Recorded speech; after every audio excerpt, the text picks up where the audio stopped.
Hello again, everybody. David Clary, along with Mark and Shauna Hayes, Ben George as well. We are live at the Wildcat Arena getting set for the final game of the 2023-24 regular season for the Oak Ridge High School Wildcats.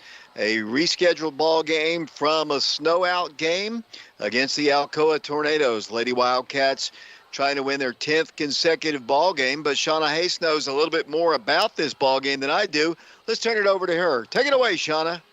Thanks, David. Tonight is the final night of the regular season for the Lady Wildcats, which usually means senior night and all that comes with it. But tonight, for the first time in a while, there are no Lady Wildcats on the roster to honor. District honors were released yesterday, and Oak Ridge's own Anaya Porter was named District Player of the Year. Coach Paige Taylor was also named Coach of the Year. Lady Wildcats Jenna Johnson, Alicia Mitchell, and Zayana Stewart were named first-time All-District, with Lindsay Cleveland and Janiyah Pippins were honorable mentions. Congratulations to them as they head to the postseason on Thursday against the winner of tonight's Powell and Halls game, tipping off at 6 o'clock. Oak Ridge has won 8 straight district tournament titles under Coach Taylor and are the number 1 seed this season as regular season champions. The Lady Wildcats will play on 6 o'clock on Thursday at Central. We will try to keep up with both games going on tonight at Central. Besides the Powell and Halls game, Campbell County is taking on Central. The winners advance and the losers are done. Tonight's opponent, Alcoa, comes into Oak Ridge with a 17-9 record and losers of their past 3 games, including last night to Bearden. Alcoa is coming off of a 30-6 sectional round season a year ago. Previous the last season, they reached the state semifinals, losing to Westview in Murfreesboro. Oak Ridge lost both games to Alcoa a year ago, losing 68-52 at Oak Ridge and 65-40 at Alcoa. The Lady Wildcats split with the Lady Tornadoes 2 years ago, but Oak Ridge has lost 3 in a row. Oak Ridge leads the all-time series 42-6 since 1974. Tonight's games are sponsored in part by the Fox Insurance Group, Jamie Brooks for Anderson County Chancellor, the Oak Ridge Utility District, Washboard Wash and Fold, the Knoxville Orthopedic Clinic, Tim Bank of Oak Ridge, Main Street Lofts, Laura Lynn Green with State Farm, and Mike Kelly with Betsy Coleman Realty. We are on prepradio.com and Oak Ridge School Television Channel 1082, and streaming both games live on our YouTube channel, Prep Radio. It's time for a break, and we'll be back to the Wildcat Arena with Mark and the starting lineup following this 3-minute timeout.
I'm Mike Kelly with Betsy Coleman Realty. I'm a proud graduate of Oak Ridge High School, class of 1982, and a member of the 1980 state championship football team. As a lifelong resident of Oak Ridge, I would love to put my knowledge of the area to work for you should you have any real estate needs.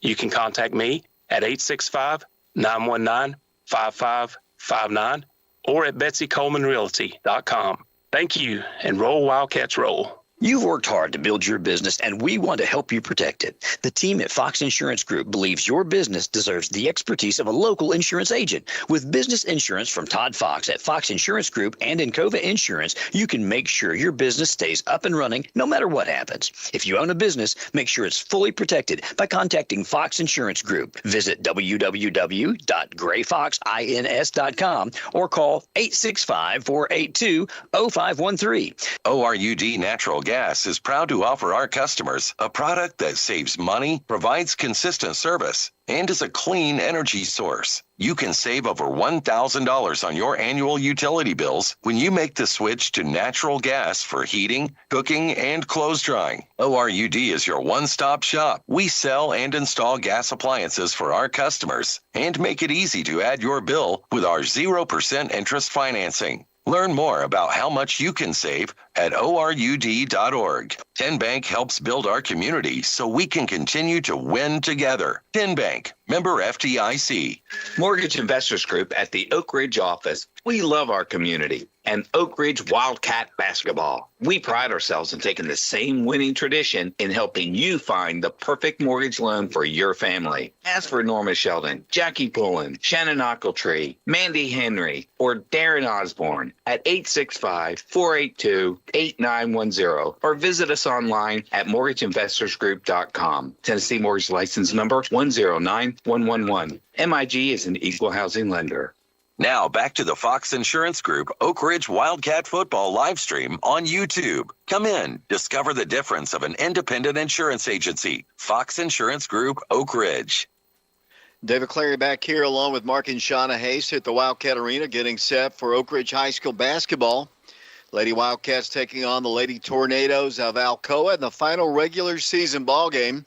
It is also senior night here at Oak Ridge High School. The seniors will be recognized in between ball games. The Lady Wildcats have no seniors, so it'll just be the boys. Here in a moment, we're going to go down to the floor to Parker Jarnigan, who is filling in at the public address announcing, and he'll introduce the starting lineups as we get set for basketball, the final scheduled ball game here at the Wildcat Arena this season. Let's go down to the floor to Parker Jarnigan and our national anthem as well, as we're live here on Prep Radio on our YouTube. Welcome once again to Jill Bruton Court at Wildcat Arena, home of the Lady Wildcats. Tonight, before our matchup between the Lady Wildcats and the Lady Tornadoes, please rise as we welcome the color guard from the Oak Ridge High School Navy Junior ROTC program to present the colors.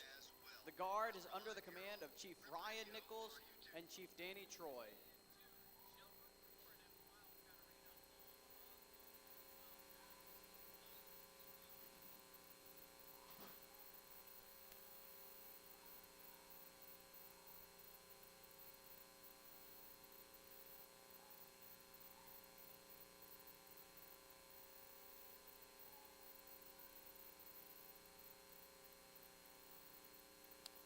Ladies and gentlemen, please remain standing for the playing of our national anthem.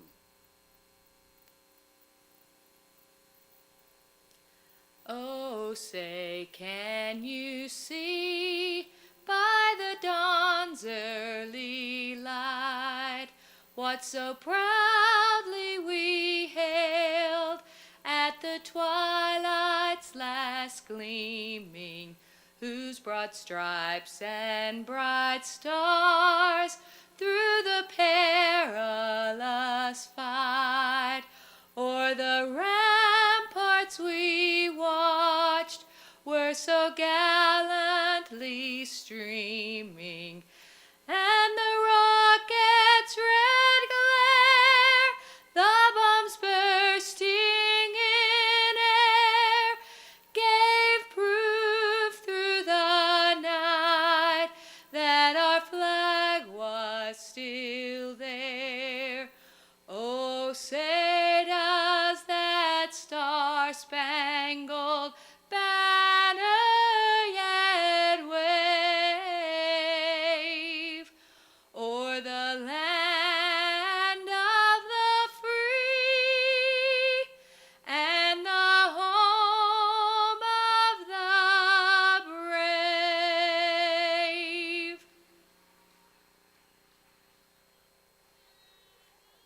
Thank you, Mrs. Seals. We will now have presentation of the starting lineups for the Alcoa Lady Tornadoes. Starting, sophomore, number 3, Hallie Bailey. Starting, senior, number 14, Amelia Pfeiffer. Starting, sophomore, number 23, Gwen Carroll. Starting, junior, number 24, Bella Dougherty. Rounding out the lineup, starting sophomore, number 34, Maddie Stewart. Lady Tornadoes are coached by David Bauman, assisted by Taylor Brown, Jamie Delaney, and Daly Cunningham. And now for the starting lineup for your Lady Wildcats, starting at guard, junior, number 5, Zayana Stewart. Starting also at guard, junior, number 10, Ayana Porter. Starting also at guard, number 11, Lindsay Cleveland. And starting at guard, number 12, Ulisha Mitchell. Finally, starting at forward, number 34, Jenna Johnson. Lady Wildcats are coached by Paige Taylor, assisted by Todd Wright, Christina Sims, and Micaiah Dowdell. And we're about to get set here from the Wildcat Arena, the Lady Wildcats and the guys closing out their 2023-24 season against the Alcoa Tornadoes. This game was originally scheduled for the middle part of January, and we all know what happened back then, a snow out, but Alcoa very willing, even though district tournaments have begun, very willing to come over and play the Wildcats on their senior night. They actually were scheduled to play last night, the Bearden Bulldogs, but for whatever reason, that game was canceled. I see Matthew Queener is one of the officials. I think it's going to be 1/3 of a good day today here from the Wildcat Arena. Let me bring in Mark Haste into our broadcast. The Lady Wildcats coming off of a big win. They jumped out on Fulton the other night as we get ready for this one. And it should be an exciting night of basketball here in the final game of the regular season. Yeah, so the tip is about to happen, David. Ball controlled by Oak Ridge, and we are underway. With the basketball will come Lindsay Cleveland over to Ayana Porter. Works the ball outside for a three-point shot by Zayana Stewart. Hits the rim, no good. Rebound to Oak Ridge. Lady Wildcats set it up. Ayana's going to take another three. It's good. Three-point shot. Ayana didn't really have her stroke going a Saturday night against the Fulton Falcons, but that's the stroke we've been accustomed to seeing. And as Shauna mentioned earlier, Ayana is averaging about 18 points a game. Here's a steal by Oak Ridge, taken away by Zayana Stewart. Drives to the right block, goes in for the shot. No good. Rebounded by the Lady Tornadoes. What I was going to say, she's been averaging about 18 points per ball game. So they work the ball across the line, breakdown on defense. Somebody didn't pick up their assignment as the Lady Wildcats now lead by a score of 3-2. Ayana Porter was selected the District 3 Player of the Year. Not bad since she didn't start until, as the Wildcats get the ball to the right block, Ayana takes the shot and scores again. She didn't start basketball until late December this year, and she's the District Player of the Year. Yeah, what an addition she has been to the squad, David. Is just her, and as a timeout is called for by the Lady Tornadoes. Let's take our first break here during the course of the broadcast. We're live here at the Wildcat Arena. We'll be back in 30 seconds. Chancellor Jamie Brooks has been practicing law in Anderson County for over 30 years. He knows our community, our people, and our values. He's a conservative with the experience and temperament you want in a judge. He listens courteously, considers thoughtfully, and upholds the law. That is why Governor Bill Lee appointed him to the bench. The Republican primary is March 5th. Let's keep Jamie Brooks as our Republican chancellor in Anderson County. Welcome back once again to the Wildcat Arena. David Clary, Mark and Shauna Hayes, Ben George as well. Senior night here. Lady Wildcats have no senior on the roster, but the boys have 4, and they'll be recognized between ball games. We'll hope you'll stay tuned for that. We'll be able to hook in with Mark's little new device, which will go right down to Parker Jarnigan, public address announcer, to get exactly what he says. Here comes a steal by Oak Ridge. Lady Wildcats pushing it up the floor. Looks like Ulisha Mitchell off the glass. Good. And the Lady Wildcats lead it by a score of 7-2. 6:22 to play here in the first quarter. Coach David Bauman, he's the head coach of the Alcoa Tornadoes. They have defeated Oak Ridge the last 3 times we have played them. Alcoa ball, Wildcats, another breakdown inside, and Lady Wildcats give up a bucket, and it's 7-4. The Lady Wildcats are having a little trouble defending the inside.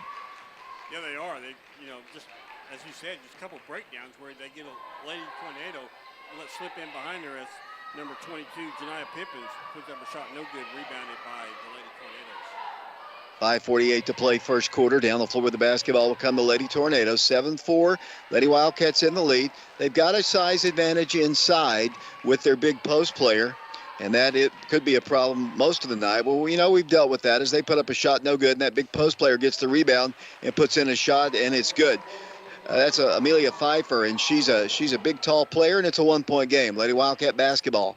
They'll drive inside. Low pass picked off by the Lady Tornadoes, and they'll bring the ball down the floor.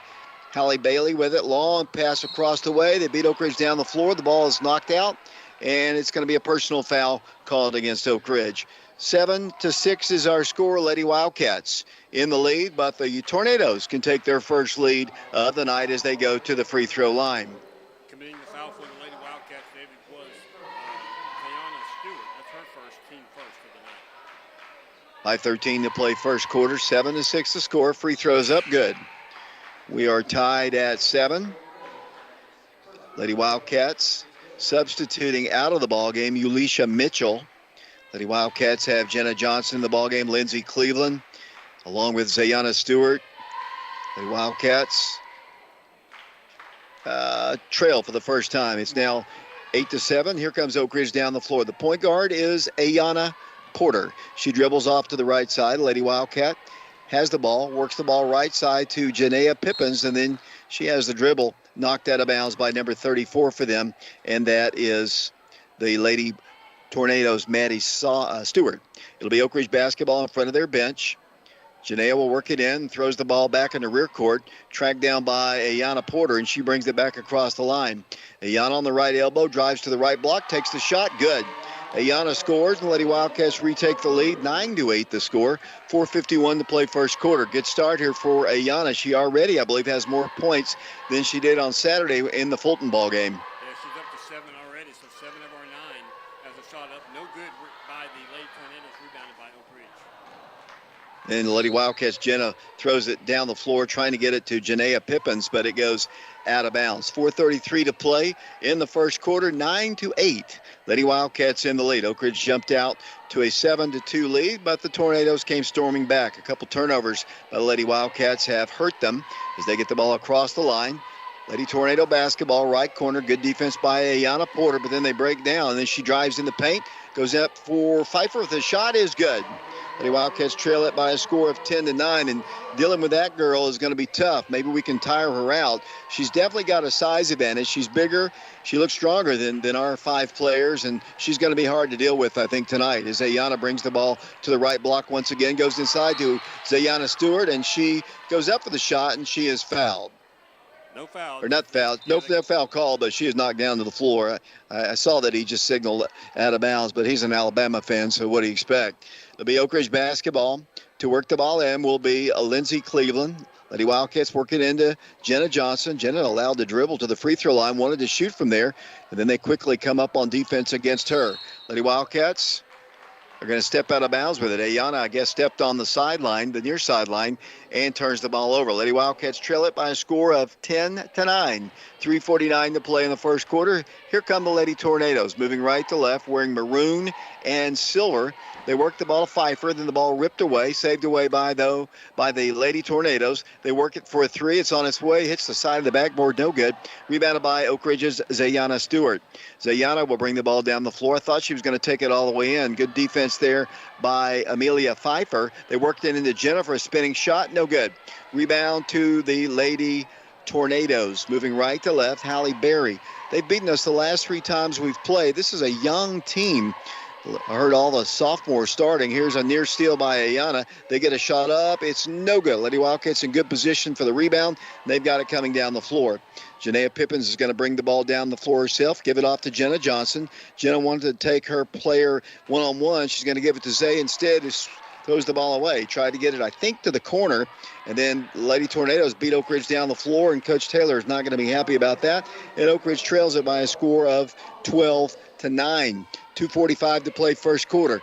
She is a big presence on the inside, is their post player. As Jenna can't get in there, backs it up to Ayana, has trouble with it, backs to Jenna. Jenna works the ball left side back to the top.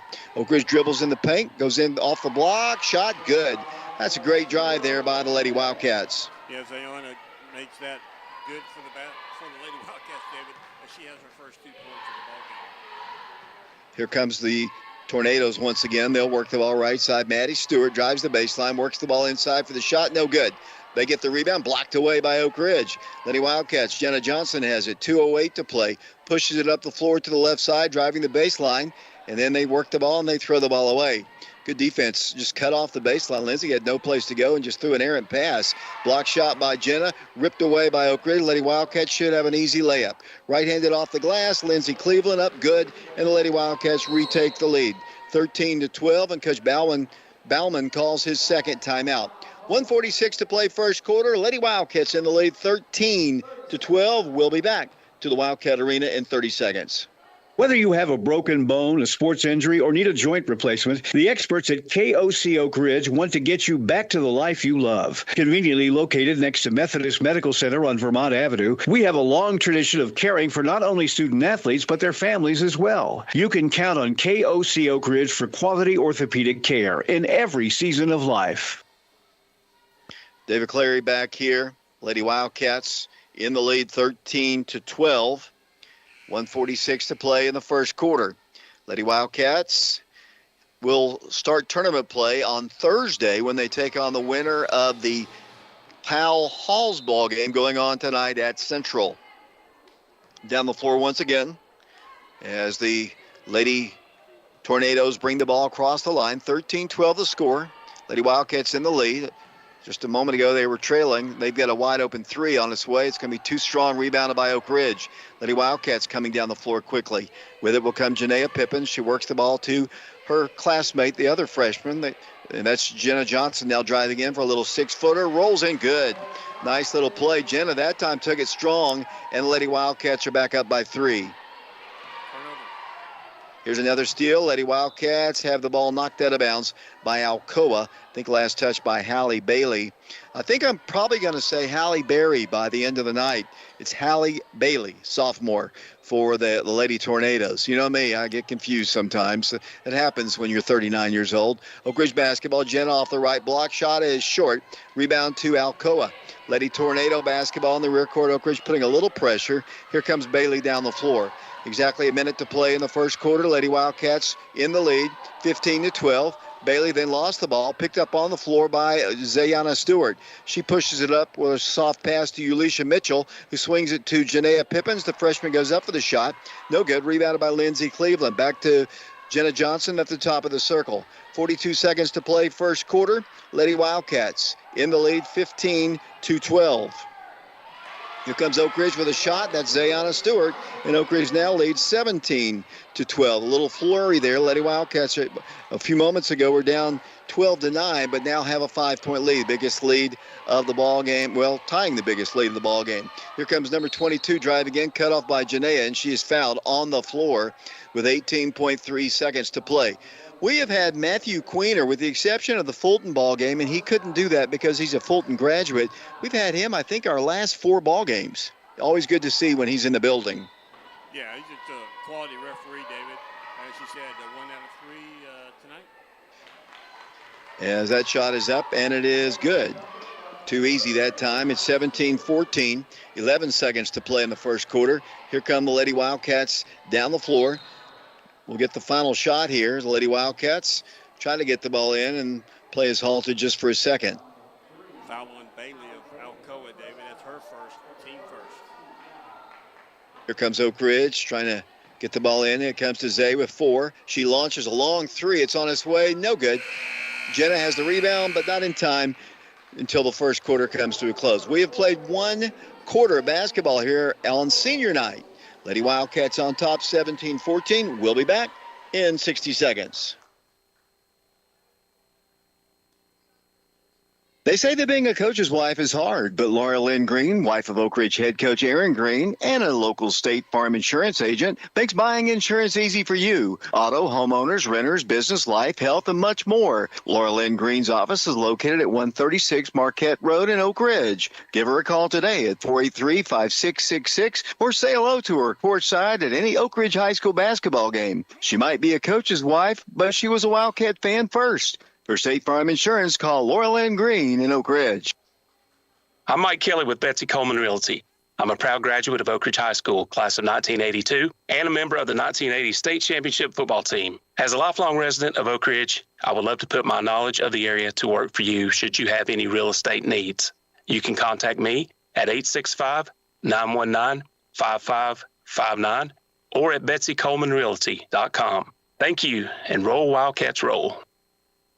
Welcome back once again to the Wildcat Arena. 17-14 the score. Lady Wildcats currently in the lead. Alcoa with the ball first as we start playing the second quarter. Lady Wildcats have Lindsay Cleveland in the ball game, Jenna Johnson, Ayana Porter, along with Zayana Stewart and Ulisha Mitchell. And there's a turnover by the Lady Tornadoes, and Oak Ridge will get it coming down the floor. We're live at the Wildcat Arena. Lady Wildcats wearing their all-white jerseys with cardinal numerals.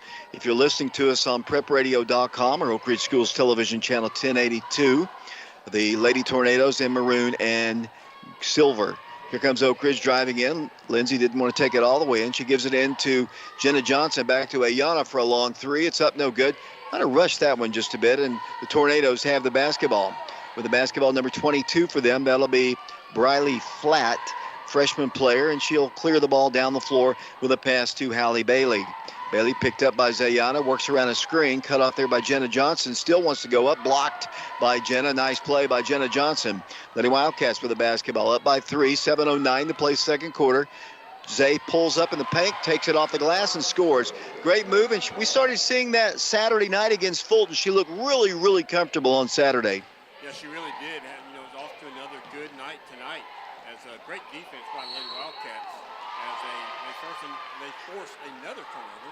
Earlier they had a turnover on a 5-second call. Just a great defense by the Lady Wildcats right at the mid-court stripe.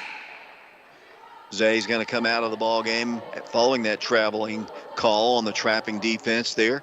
6:51 to play second quarter. Remember, between games, we'll have the ceremony. The ceremony between the senior players as Oak Ridge drives all the way coast to coast with a shot. No good. A little bit too hard.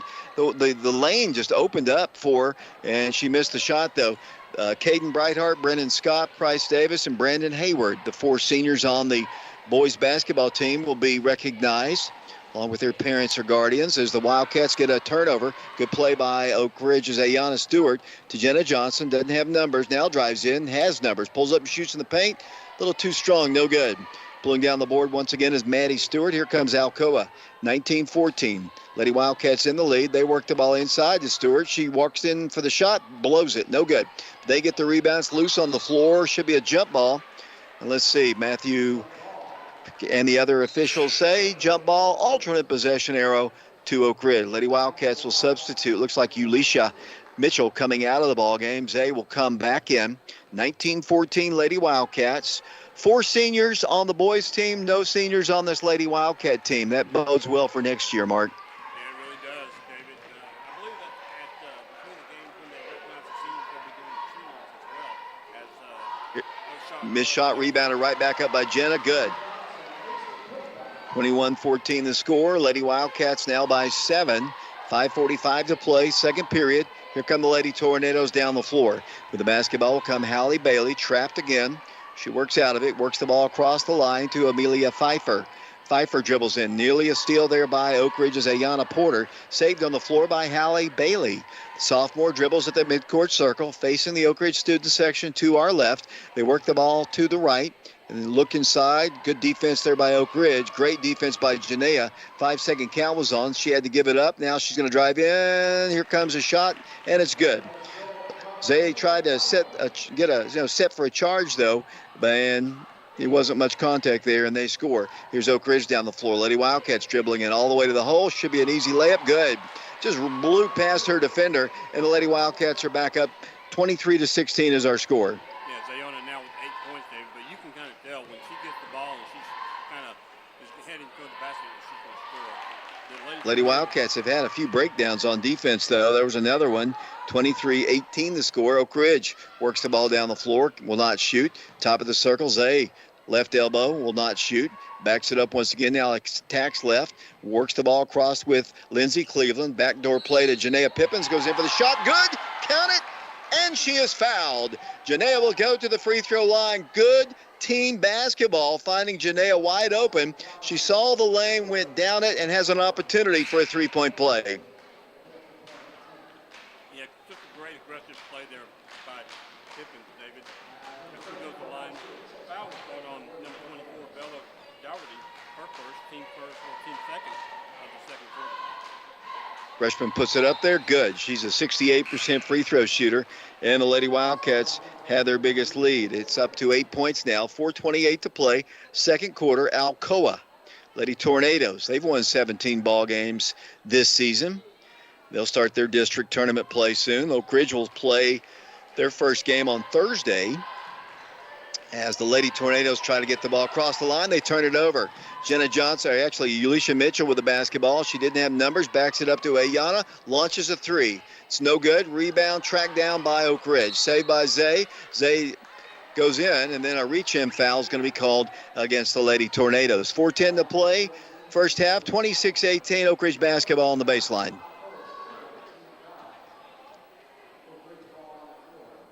Oak Ridge will work the ball in. Ulisha Mitchell looks, fires it into Zayana Stewart.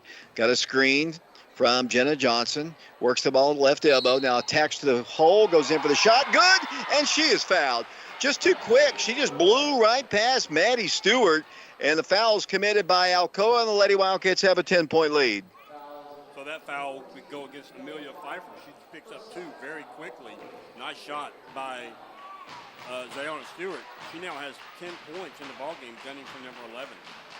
She is a 75% free throw shooter on the year, and she knocks it down. Lady Wildcats with their biggest lead. It's up to 11 now, 29-18. It's good to get Pfeiffer out of the ballgame. She's in fact, she is the only senior on this team. Here come the Lady Tornadoes. Really picked up her pivot foot anyway. It's a steal by Oak Ridge. Lady Wildcats push it up the floor. A little bit too far up the floor. Janaea can't track it down. It heads towards Oliver Springs and out of bounds. 29-18 the score, 3:48 to play in the second period. Lady Wildcats in the lead. Boys game will follow. You know, you and I were talking earlier today, Mark. I don't remember when we've had back-to-back defending state champions come to our gym on back-to-back games, but that's what we have tonight. Fulton won the state championship in their classification last year. They left a three-point shooter open, and she nails it. And then Alcoa won as well. And just kind of great way to kind of close out the season with great competition. Here comes Oak Ridge's Zay off to the races into the area, pulls up, shoots, and scores again. And the Lady Wildcats are back up by 10. Here come the Lady Tornadoes in the rear court, getting the ball across the line once again. And then a whistle blows, and play is halted, it'll be a personal foul called against Oak Ridge. That foul go against Elisha Mitchell, David. We also talked earlier today, when's the last time that not only did Oak Ridge play back-to-back defending state champions, but each team has a finalist in the Mr. Tennessee basketball. And I can't honestly remember that as the Lady Tornadoes worked the ball down the floor. Oh, great play by Oak Ridge. Can they save it? They say that she stepped out of bounds, but still a great play trying to pick the ball away from number 23, Gwen Carroll. It'll be the Lady Tornadoes with the basketball underneath the goal. 10-point Oak Ridge lead. Ball's worked in. They get a shot up. No good. Foul's going to be called, I think, against Jenna, which will send Maddie Stewart, the sophomore, the big sophomore, to the free throw line.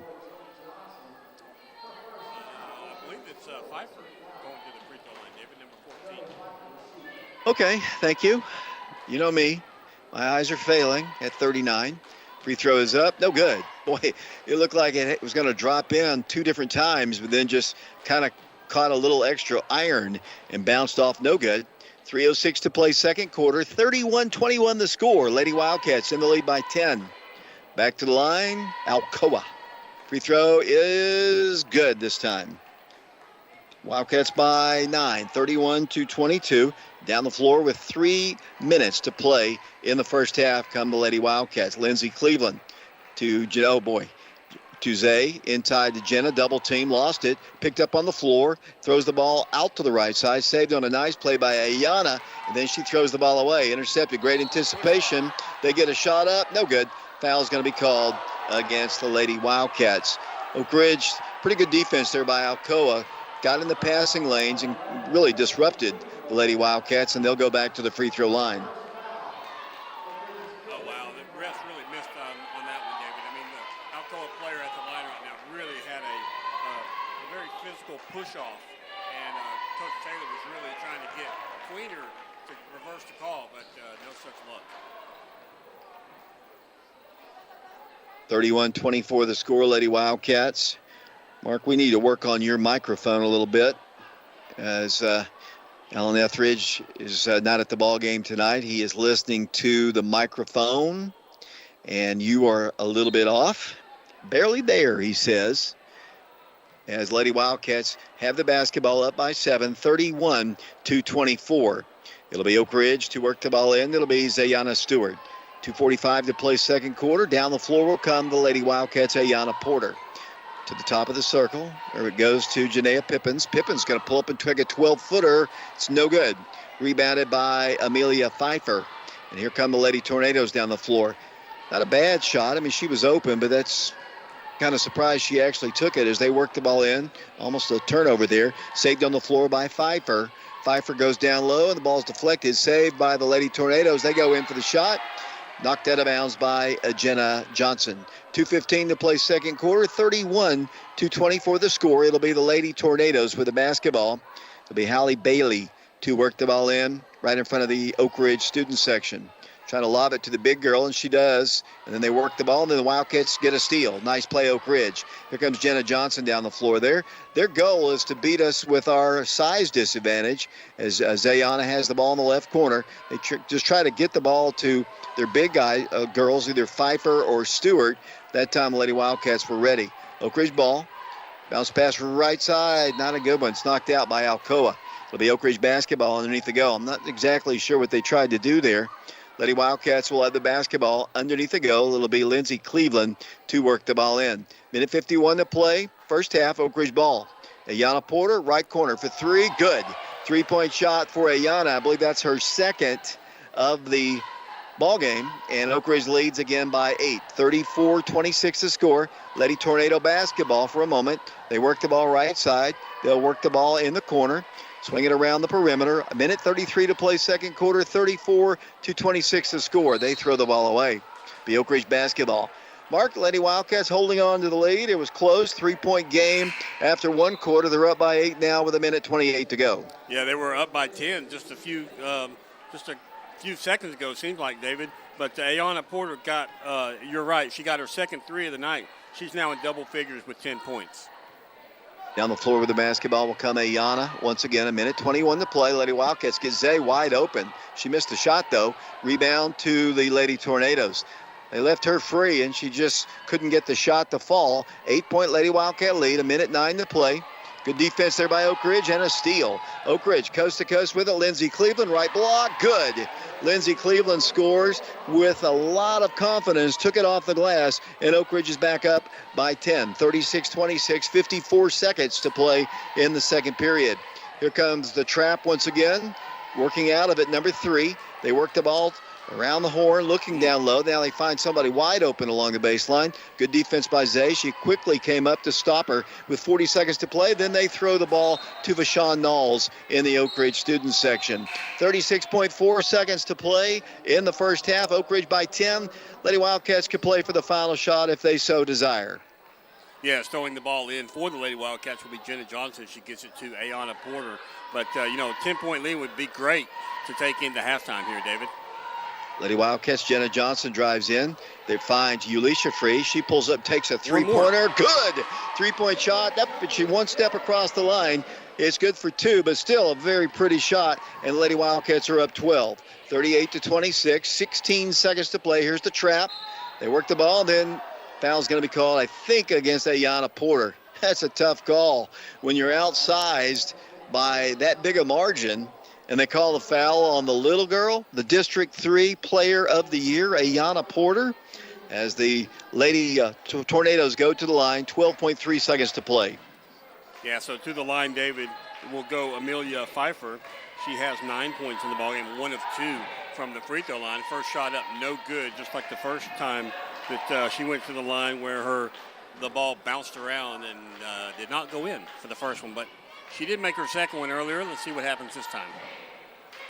To the line she goes. Second toss. She missed them both. And here comes Ayana Stewart with the rebound. 11 seconds, 9 seconds. And then there's a foul in the rear court against Alcoa. 9.8 seconds. It'll be a shooting violation, and Oak Ridge has an opportunity to even pad their lead as we head towards halftime. And Oak Ridge will go to the free throw line. Zayana goes to the line for the Lady Wildcats. She has 13 points, 1 of 1 from the free throw line, now 2 of 2. 39-26, Oak Ridge on top now by 13. Back to the free throw line will go the junior. Isaac guns it up there, good. Lady Wildcats up by 14 now, 40-26. Here's a steal, 4 seconds, 3 seconds, 2 seconds. Here's a floating shot, no good, as the first half comes to a close. The Lady Tornadoes, Mark, closed the gap after the Lady Wildcats had taken a big lead, but then a nice little push there at the end of the second quarter gives Oak Ridge their biggest lead of the night, a 14-point advantage. Mark, your thoughts of the first half? Lady Wildcats, they're, after giving up, I counted at least 3 backdoor plays where they just let the Lady Tornadoes get behind them.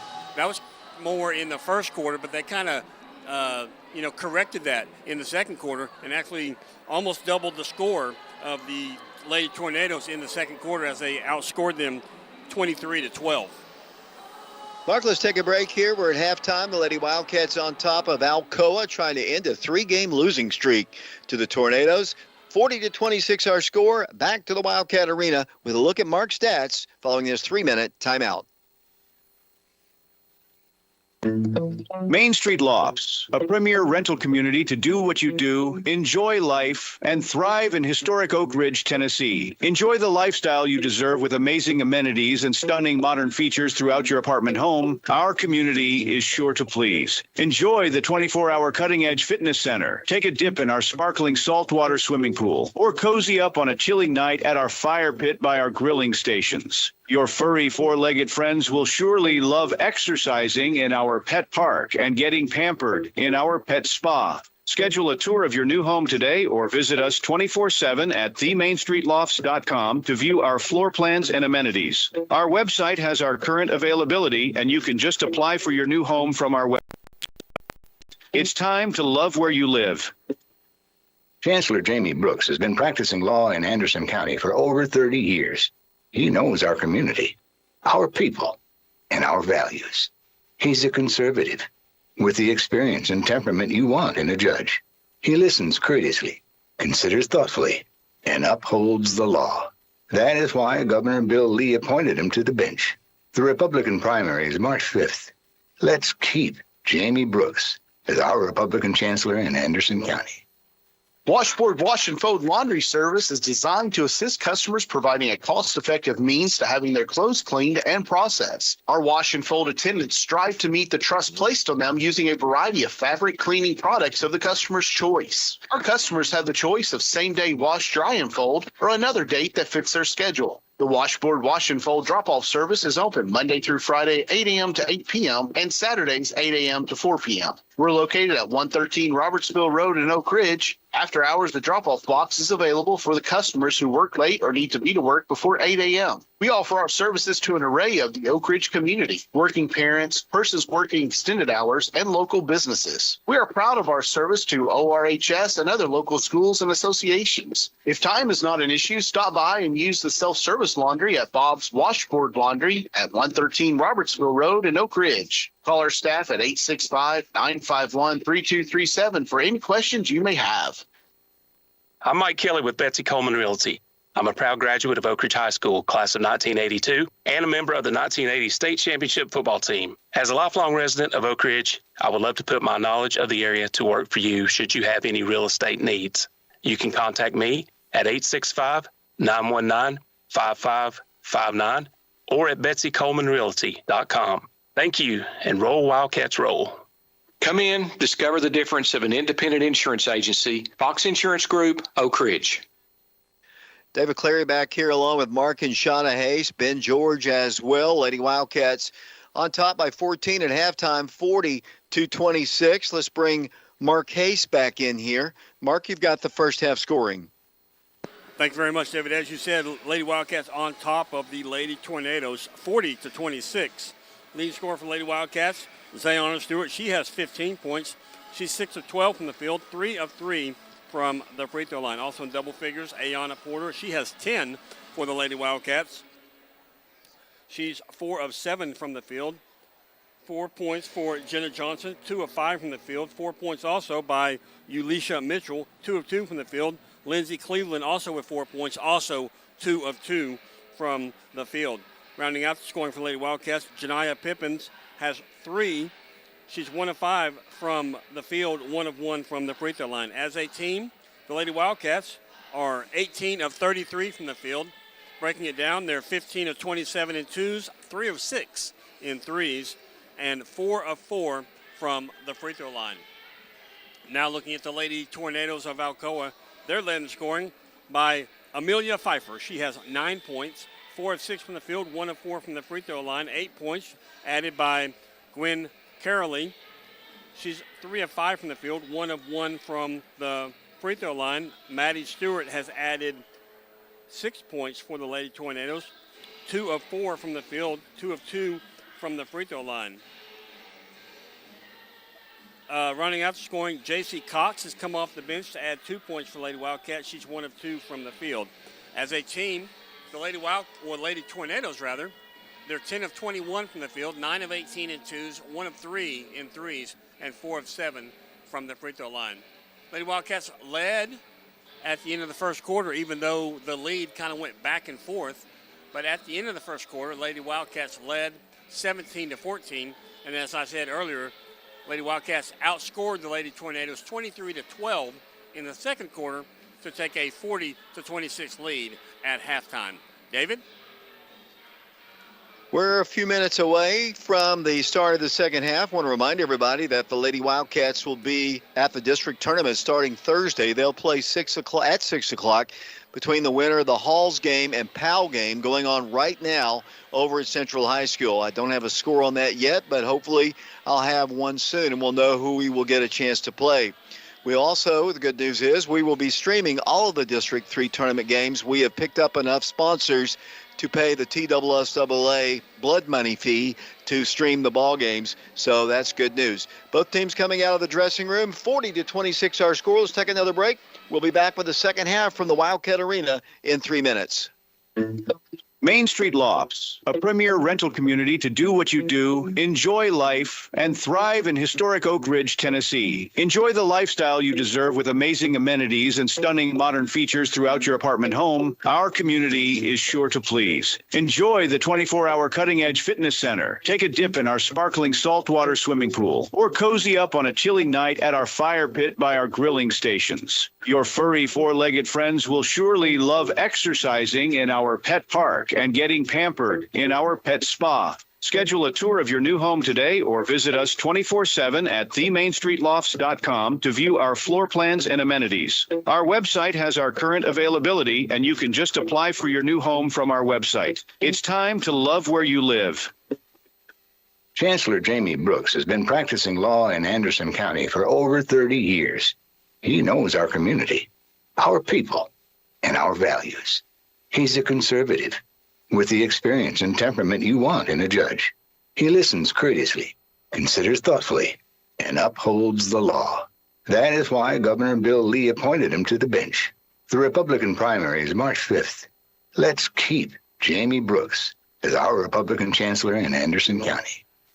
Washboard Wash and Fold Laundry Service is designed to assist customers providing a cost-effective means to having their clothes cleaned and processed. Our wash and fold attendants strive to meet the trust placed on them using a variety of fabric cleaning products of the customer's choice. Our customers have the choice of same-day wash, dry, and fold, or another date that fits their schedule. The Washboard Wash and Fold drop-off service is open Monday through Friday, 8 a.m. to 8 p.m., and Saturdays, 8 a.m. to 4 p.m. We're located at 113 Robertsville Road in Oak Ridge. After hours, the drop-off box is available for the customers who work late or need to be to work before 8 a.m. We offer our services to an array of the Oak Ridge community, working parents, persons working extended hours, and local businesses. We are proud of our service to ORHS and other local schools and associations. If time is not an issue, stop by and use the self-service laundry at Bob's Washboard Laundry at 113 Robertsville Road in Oak Ridge. Call our staff at 865-951-3237 for any questions you may have.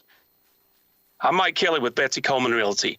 I'm a proud graduate of Oak Ridge High School, class of 1982, and a member of the 1980 state championship football team. As a lifelong resident of Oak Ridge, I would love to put my knowledge of the area to work for you should you have any real estate needs.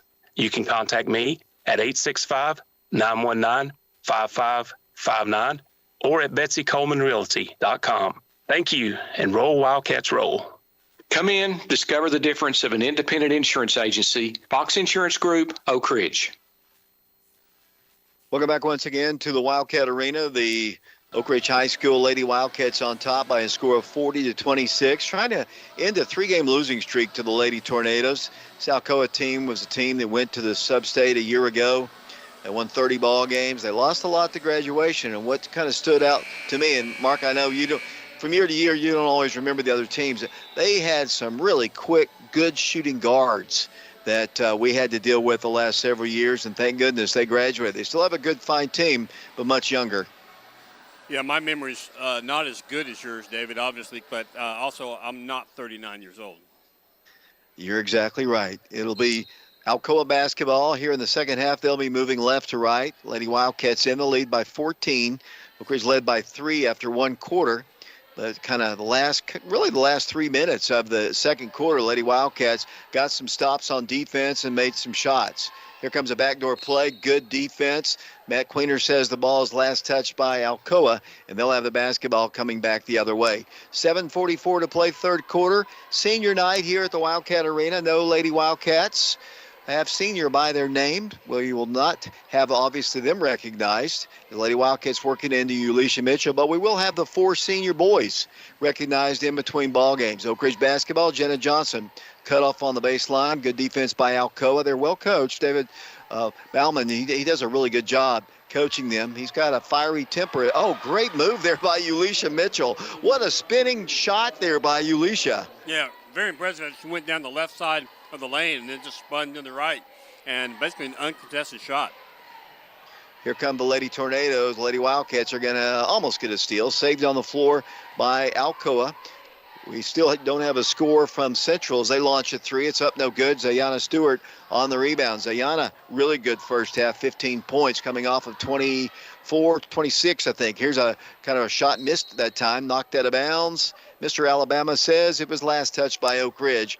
It'll be Alcoa coming back the other way. 42-26 the score, 6:45 to play in the third period.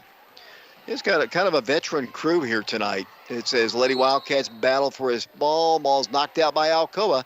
Last touch by the Tornadoes. They don't look quite as sharp as they did in the first quarter. It'll be Oak Ridge basketball. They'll work the ball in. Over goes right side, Ayana Porter, top of the key, dribbles in, right elbow, stopped, now penetrates in the paint, throws the ball, intending it, I think, for Jenna. Didn't see the big, tall girl from Alcoa standing in the passing lane. She threw it right to her, and it's intercepted by Alcoa. The basketball number 3, that's Hallie Bailey. She takes one high off the backboard. No good, just too strong. Here comes Oak Ridge, Zayana Stewart with the rebound. Zay down the floor, one-on-one, takes it strong to the hole. Ball knocked out of bounds by Alcoa. They could have called a foul there, but they didn't. 6:08 to play third quarter, 42-26. Lady Wildcats lead the all-time series with Alcoa, but like we said here, as of late, it's been Alcoa who's been dominating the Lady Wildcats, but Oak Ridge still has only lost to them 6 times ever since 1974. Lady Wildcat basketball, Zay with it, right side, working her way to the baseline, now goes in the paint, goes up for the shot, and then she's fouled, and Zay will go to the free throw line. She is a 75% free throw shooter, came into this game with 846 career points, and she'll go to the free throw line. Already a fine ball game for the junior. Yeah, as I said, she leads all scorers tonight with 15 points. She's perfect from the line. She's 3 of 3 so far tonight. First toss is up there. Mark, you know what you did? Yeah, I forced her to miss the free throw, David. And She heard you. She heard you all the way upstairs. Second toss, good. Now, I comforted her, by blasting you, and she made the shot that time. So you get here all comes the credit. lady. Yeah, of course. I'll get all the credit, especially when you turn the music up to, sack by Jenna Johnson. She just annihilated that girl. She saw where the pass was coming, but instead took her out. I think Coach Rang needs to put Jen on the football team next year. Yeah, I think Coach Gaddis saw that play, and he's got Coach Rang on the phone already. Timeout is asked for by one of the two teams. Lady Wildcats in the lead, 43-26. We will be back to the Wildcat Arena following this timeout. Mortgage Investors Group at the Oak Ridge office. We love our community and Oak Ridge Wildcat basketball. We pride ourselves in taking the same winning tradition in helping you find the perfect mortgage loan for your family. Ask for Norma Sheldon, Jackie Pullen, Shannon Ochiltree, Mandy Henry, or Darren Osborne at 865-482-8910 or visit us online at mortgageinvestorsgroup.com. Tennessee Mortgage License Number 109111. MIG is an equal housing lender.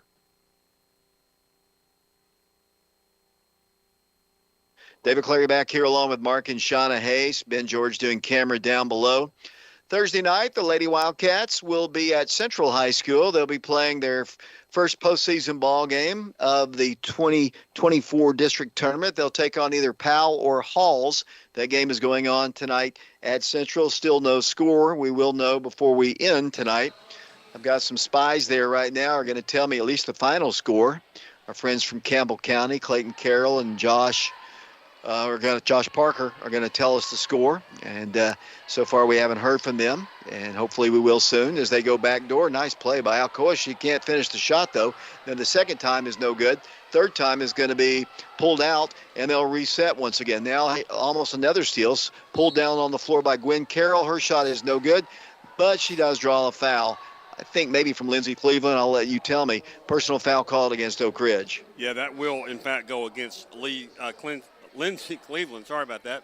I believe that's her first. The PA may have said second. 5:22 to play third quarter. First toss is up, hits the front into the iron. No good.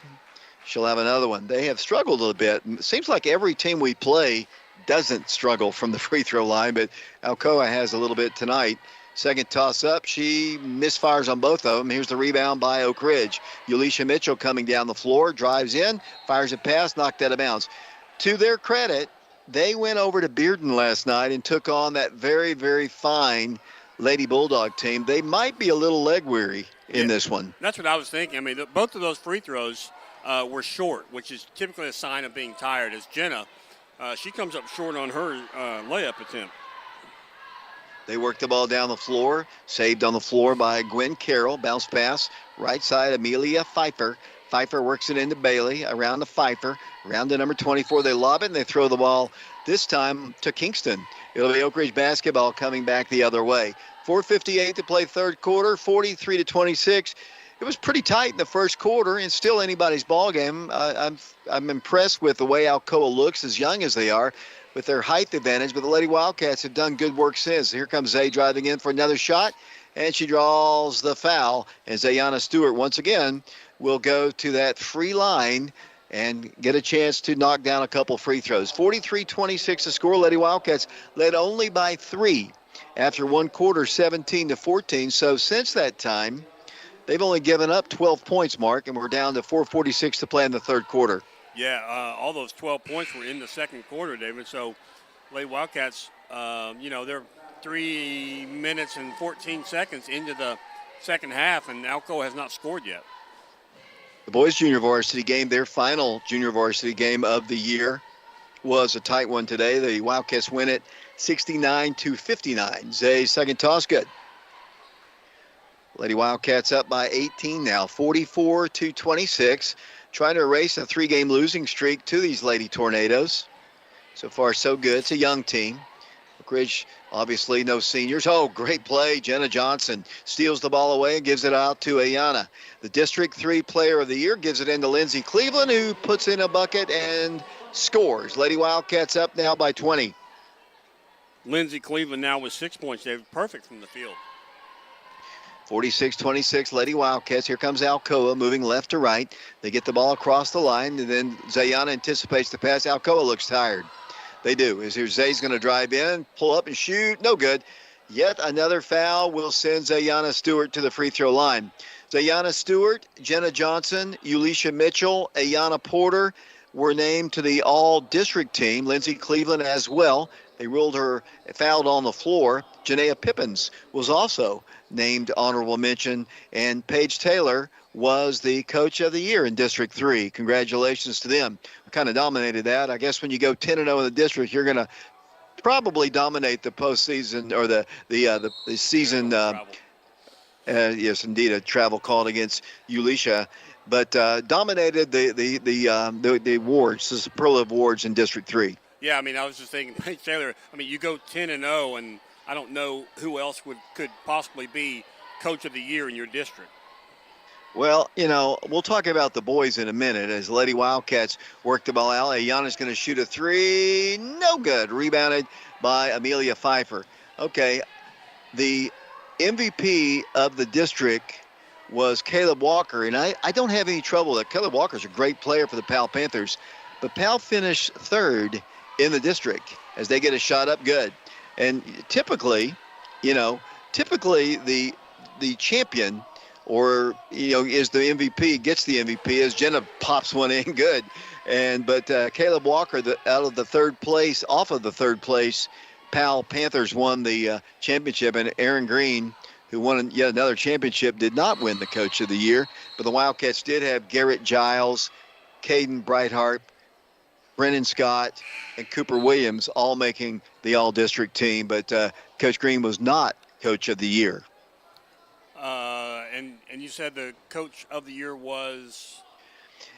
I still haven't seen it. I'm guessing it's Gary Barnes at Powell, and they did have a fine year, kind of unexpectedly, with their 21-4 record. Coach Etheridge might help me out with that one, but I was never given the boys' superlatives, actually, as Lindsay shot his block, 2:59 to play. But I'm guessing, just because of the fine season that Powell had, that it's probably Coach Barnes, as a reach-in foul is going to be called against Jenna Johnson. 20-point advantage for the Lady Wildcats. Oak Ridge trying to win their 18th game of the year. Lady Wildcats are 17-7. If they win tonight, Mark, they will close out the regular season on a 10-game winning streak, and that sounds to me like they're ready for the postseason. Yeah, it is. I mean, just, we talk about the addition of Ayanna Porter and Zayana Stewart, and it's just Lindsey Cleveland. And Lindsey Cleveland. I mean, those three.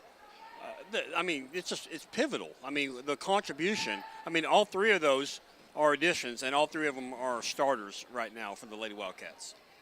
Assistant Athletic Director Alan Etheridge says they did not award a Coach of the Year in the district for whatever reason. As Ayanna Stewart and the Lady Wildcats dribbling in, Zayana's shot is blocked, rebounded by the Lady Tornadoes. So they didn't have a Coach of the Year. That's kind of weird. I wonder what the reasoning is there. I don't know. Maybe they're tired of the guy, Mr. Green, winning so many of them. As that shot is up and it's good, 48-30, an 18-point advantage for the Lady Wildcats. 2 minutes to play third quarter. Zay's going to drive in again, draws contact again. This time they're going to call the foul, and Zay's going to go to the line yet another time. Zayana Stewart is in the top 20 in free throws made, and she's got one more year to go. Unfortunately, she missed so many games this year, and or she, would have, and I expect her to have an incredible finish to this year and a great year next year. But just because missing so many games, some of those records that she might have been able to reach in her career might seem unobtainable. But Jada Gwynn scored about 800 points in her senior year, so who knows? The way Zay can play, and when she's 100% healthy next year, I expect a great year from her. First toss good, second toss good. Oak Ridge back up by 20, 50-30 over Alcoa. Yeah, I was thinking about the no coach of the year announced. I'm wondering if they're giving all the coaches participation trophies for this year. Hey, that's the world we live in. As they work the ball across the line, a nice pass, and then ball knocked out of bounds by Zayana Stewart. And they're going to, oh, boy. Did I see that wrong? No, yeah, you thought right. It went right through Zayana's fingers. And Coach Bauman doesn't agree with it, and neither does Mark and Shauna and Dave either. Only person who agrees with it is, they make mistakes. I mean, but that was really bad. Yeah. I mean, it was right in front of him, but I'm not criticizing because it goes our way, but, and everybody makes mistakes. Here's Zay again. She goes up for a shot, and maybe that's a makeup call. Yeah, I would agree with that because I think maybe he didn't see it, and he just kind of assumed something and then realized it, and Coach Bauman said something to him, and good coaches can work the officials, and I think that was a good makeup call. Yeah. I didn't hear a foul called. I'm assuming they just called for a walk or something. I'm not sure. Lady Wildcats almost swept the ball away from the Lady Tornadoes. They're going to drive in the paint, throw one up there. Good. Nice shot there, and it's 50-32, an 18-point lead. A minute, 1 to play. Oh, nice move. Ayanna just kind of broke her ankles, but then the Wildcats throw the ball away. 58.2 seconds to play third quarter, 50-32. Lady Wildcats trying to win their 10th game in a row.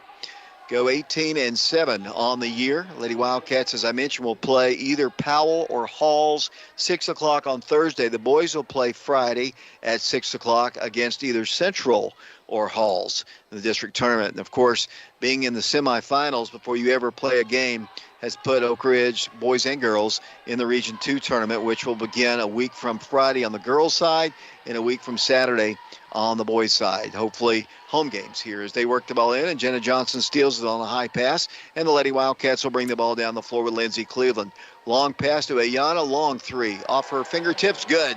Ayanna drills another one, and the Lady Wildcats have their biggest lead. It's 21 points, 53-32. Ayanna with another three, and here comes almost another near sack.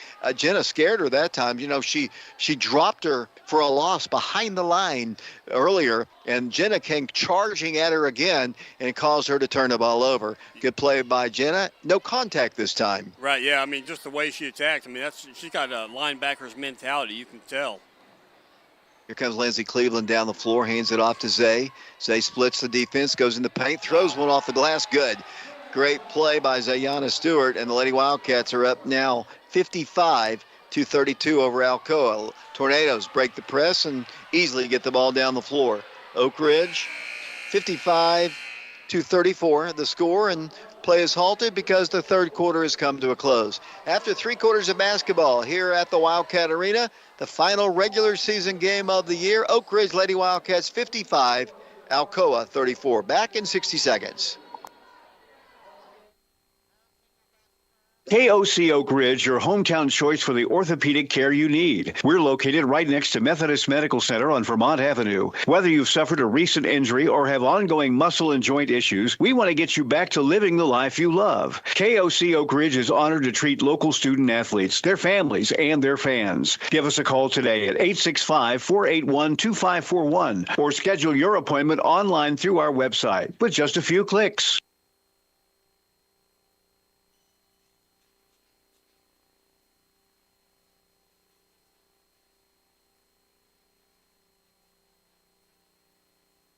Mike Kelly with Betsy Coleman Realty. I'm a proud graduate of Oak Ridge High School, class of 1982, and a member of the 1980 state championship football team. As a lifelong resident of Oak Ridge, I would love to put my knowledge of the area to work for you should you have any real estate needs. You can contact me at 865-919-5559 or at betsycolemanrealty.com. Thank you, and roll Wildcats roll.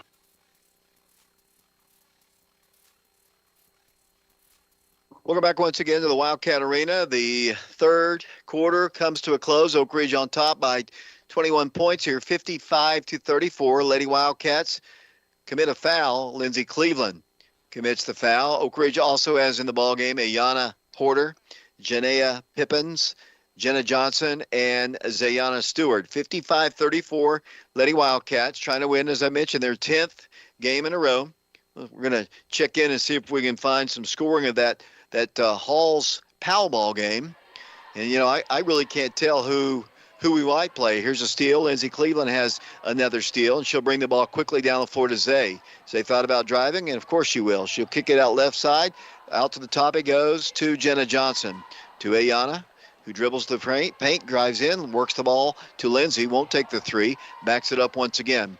Oak Ridge ball. Zay with it to Ayana. Ayana kicks the ball back out once again. A lot of movement in the Wildcat offense, giving Lindsey Cleveland an opportunity to work the ball to Jenna Johnson. A lot of motion in their offense right now. Here's Oak Ridge working the ball down the floor, works the ball to Jenna, to Zayana. Zayana dribbles in the paint, drives all the way across the lane, backs it over to the left side once again to Lindsey Cleveland. Then they work the ball inside to the top. It goes to Ayana Porter, who dribbles in, kicks the ball left side once again. This is something the Lady Wildcats have not done. As Janaea Pippins goes in for the shot, it's short, rebounded out of bounds, last touch by Jenna Johnson. That is something the Lady Wildcats have not done all season, really. Yeah, as you said, they've just great ball movement. They kind of penetrate in and dish it out, and they took a lot of time off the clock on that possession. 6:34 to play. We're in the fourth and final quarter. The boys' game will follow, but we'll have the senior night activities coming up here in a bit as the Tornadoes are going to be fouled on the floor by Oak Ridge. Let's hope that young lady's okay. She's kind of slow to get up. Let's see if she's okay. Coach Bauman's out to help her up. 6:25 to play in the ballgame, 55-34. As I mentioned, we'll be streaming all the tournament ball games thanks to some sponsors. Thursday sponsors will be Doris and Dennis Johnson. Friday sponsors will be Eric and Holly Williams. Monday's sponsor, Doris and Dennis Johnson, once again. Tuesday's sponsor will be John Jick, member of the 1975 state champion Oak Ridge Wildcat football team. Those will be our streaming sponsors. Each game, TSSAA charges us $250. And those people have donated, so we'll be able to stream all the ball games from the tournament. We will be still looking for sponsors for the region tournament. Lady Wildcats and guys, whoever's the first or second place team in the district gets a chance to host ball games. So we could be home a week from Friday and a week from Saturday, just depending on how, honestly, the games go on Thursday and Friday this week. If they win, girls win Thursday and the boys win Friday, we'll be at home a week from Friday and Saturday at the region tournament, and we will stream those ball games as well, but we will be looking for more sponsors. 20-point lead for the Lady Wildcats, 6:18 to play in the game. Oak Ridge closing out their regular season. Not only the home game, but the final game of the year. This is an unscheduled game. It was a makeup from a snow out game from mid-January. But Alcoa, like Oak Ridge, even though they're headed to the postseason, willing to play once the regular season officially came to a close, and we applaud them. As I'm looking at somebody else's schedule, only in their regular season schedule, they had to postpone one game on their regular season schedule. They played all of the rest of their schedules as Elisha almost gets a steal. Wildcats and the Clinton game obviously will not be made up, but they did go to Meigs County and they did play Carnes on Saturday. The only game that they didn't reschedule was the Oak Ridge ball game. As the Lady Wildcats get the basketball side rear court after the turnover. 55-35 the score. Lady Wildcats in the lead. 5:44 to play, headed for their 10th consecutive win. See if we get some more players in the ball game as we get ready for postseason. They'll have to play again on Thursdays. Oak Ridge goes back door to Jenna Johnson. Great play off the glass shot from the right block, and the Lady Wildcats lead 57-35. And the first points of the fourth quarter for Oak Ridge. Here comes the Lady Tornadoes. And Zay almost stole it. She anticipated the pass, jumped in front of it, and knocks it out of bounds. 5:19 to play in the ball game. It's been all Oak Ridge since the first quarter, Mark. Yeah, it has. David, I've been given a lineup change for the boys game as the Lady Tornado, number 23, hits a three for her. That's 12 points for her. But a lineup change in the boys game, Caden Brightheart will be wearing number 10 tonight for senior night. I'm sure in honor of Brennan Scott. I don't know if your 39-year-old eyes have been able to pick this up yet or not, but the girls and the boys coaching staff are all wearing Brennan Scott, or it says B. Scott, and with a heart on the shirts, all in honor of Brennan. They also have little wristbands they're wearing too. They're little blue wristbands that they're wearing as well. I know the guys are. I don't know about the Lady Wildcats, but Oak Ridge honoring. But, nothing is better than what the Fulton Falcons did the other day. Yeah. With their boys team all wearing those shirts, that they got basically Brennan's back. And, that was just so classy for Coach Jody Wright. And, he is a classy guy, but the whole Fulton boys team had those shirts. What a classy thing to do. I'm just very, very, very happy to see that. I'm sure Brennan was very, very, very pleased and excited that other people kind of realize exactly that, his plight. He had nothing to do with it. It's not like your typical injury, as Lady Wildcats will get it on their turnover. Brennan just cannot play because of a diagnosed heart issue that was luckily found before anything tragic could have happened to him. But all these people in support of Brennan, and let's win a state championship for Brennan Scott this year. Oh, that'd be phenomenal. What a move that would be for the Wildcats, as the shot is up no good by Janiah Pippins. And Jenna comes down with the board, and then she's tied up. 4:34 to play in the ball game. 57-38. The Lady Wildcats in the lead. Alcoa moving left to right. Boys game will follow, but we'll have the senior night presentations. The parents and guardians, along with the four seniors. We'll let, Parker Jarnigan will do the PA. I guess they hit another three. All of a sudden, they've gotten hot, and it's now 57-41. Here comes Oak Ridge down the floor. 4:11 to play in the ball game, but a couple threes here in the fourth quarter. And the Lady Wildcats have been outscored here in the fourth. As Oak Ridge works time off the clock. As they thought about shooting a long three, will not do it. Works the dribble, top of the circle. Continues to dribble across the lane. 5-second count was on, then called off. And then the Lady Wildcats still dribbling. A little hand check there, but no call. Zay works the ball in for a shot. No good. Ball is saved by Ayana Porter. Goes in for the shot. No good. Zay's got the rebound up. Good. Zayana Stewart and the Lady Wildcats fought hard for that one, and they now lead 59-41. Yeah, Zayana Stewart now with 23 points in the ball game as the Lady Wildcats lead 59-41. They score again, and it's 59-43. Good play there by Alcoa. They're very well coached, and although they might be tired, they're not giving up as Lindsey Cleveland brings the ball down the floor. Looks to Zay, and she's got it. She's got a screen from Jenna Johnson, works the ball to Ayana in the right corner. That's Ayana Porter, the District 3 Player of the Year. As Oak Ridge, the beautiful pass by Ayana, intending it for Janaea Pippins. It goes out of bounds, they say last touched by Alcoa. 3:04 to play in the game, 59-43. Oak Ridge in the lead. We appreciate David Kolodny's. The inbounds is taken away, and they're going to get another run out. Let's see. Oh, she stopped and missed the shot. Rebounded back by Alcoa, up good. And it's now 59-45. So they've come back from a 20-plus deficit here in the fourth quarter. They have really outscored Oak Ridge here in the fourth quarter. But Oak Ridge is trying to work time. They really haven't even looked, honestly, for their shot. As now Zay goes in for the shot, good. And it kind of stops them just for a bit. I think Oak Ridge wanted to work on this motion in their offense, and haven't really looked for their shots. They've actually looked more to just kind of a great play by Janae, who steps in front of the pass and gets a turnover from Alcoa. And Alcoa is taking advantage of that, as so does Ayana Porter. She says, enough of this foolishness. I'm going to shoot a three, and she nails one once again. Yeah, I know you talked about her the other night, David, averaging over 60% from beyond the three-point line. Now, she kind of struggled Saturday night, but having another fine night tonight. Here comes a steal by Oak Ridge with a basketball. Zayana Stewart drives in coast to coast. Hard foul by the Alcoa Lady Tornadoes, and their run is over as the Lady Wildcats lead at 64-45, and back to the free throw line will go Zayana Stewart. Zayana has a lot of points tonight. How many exactly? She has exactly 23 points, David. And she had a good night against Fulton the other night.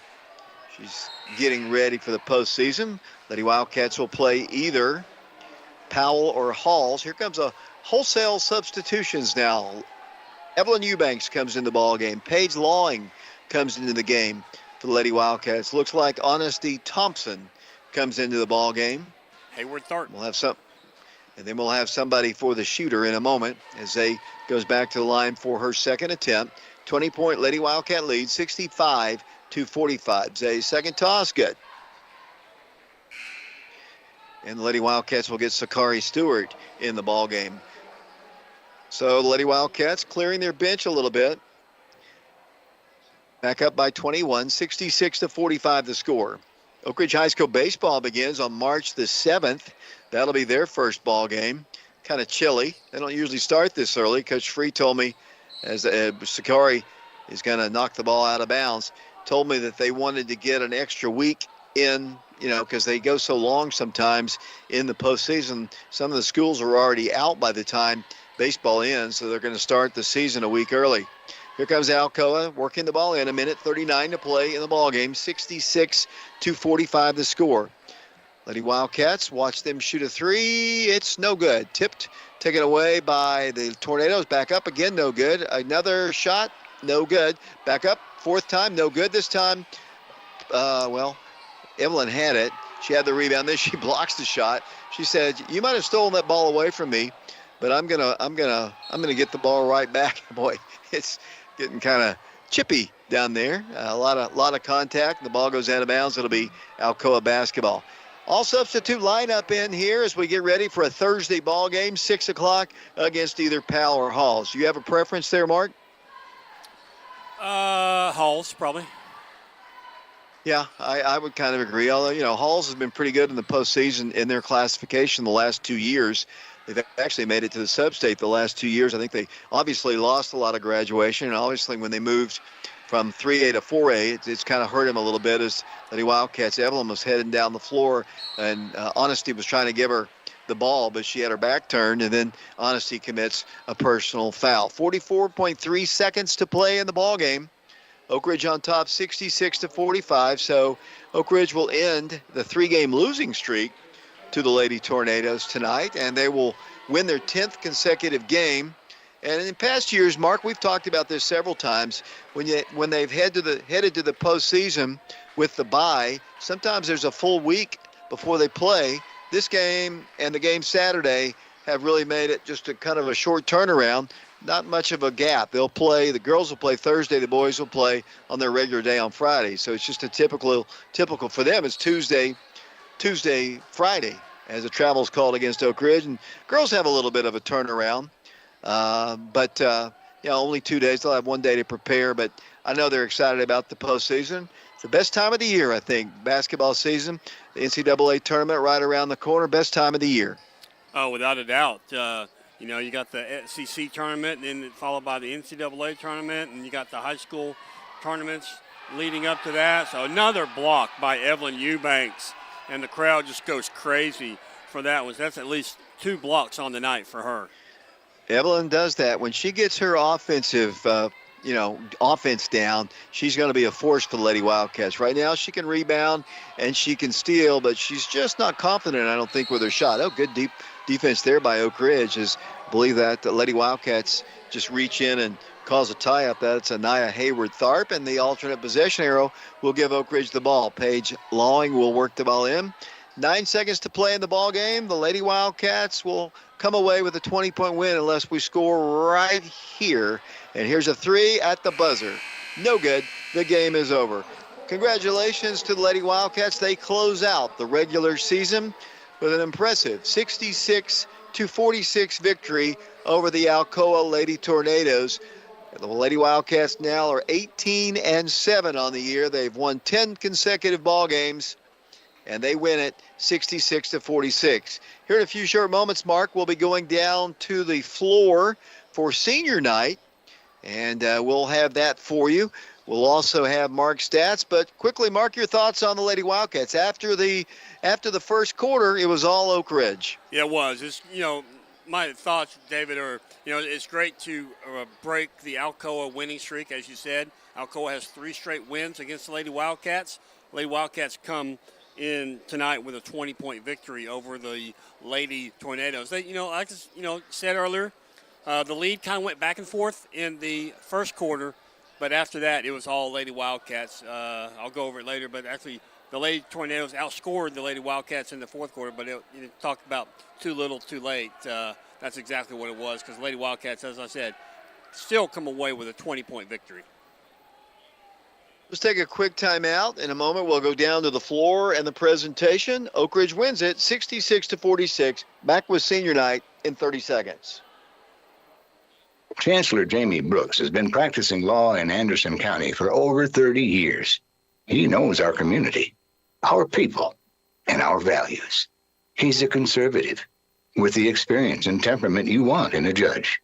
He listens courteously, considers thoughtfully, and upholds the law. That is why Governor Bill Lee appointed him to the bench. The Republican primary is March 5th. Let's keep Jamie Brooks as our Republican chancellor in Anderson County.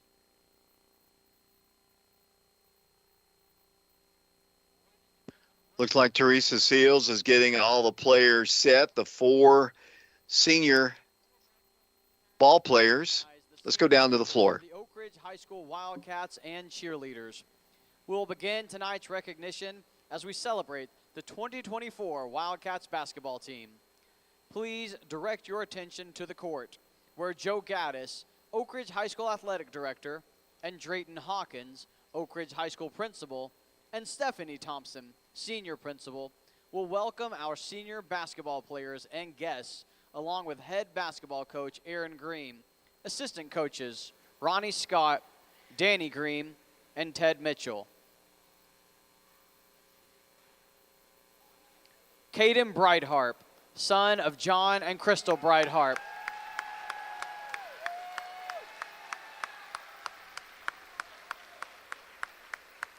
Price Davis, son of Denise and Cedric Davis.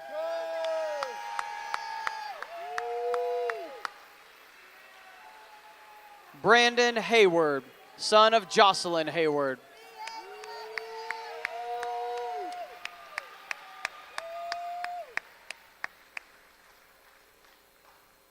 And finally, Brennan Scott, son of Ronnie and Danielle Scott.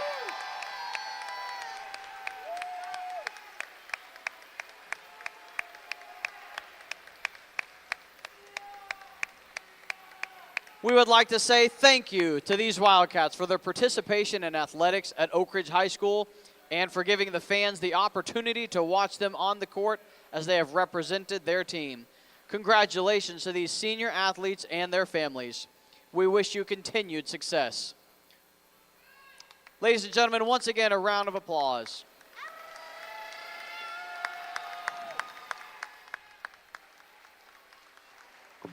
Senior night here at the Wildcat Arena as the seniors are recognized along with their parents and guardians.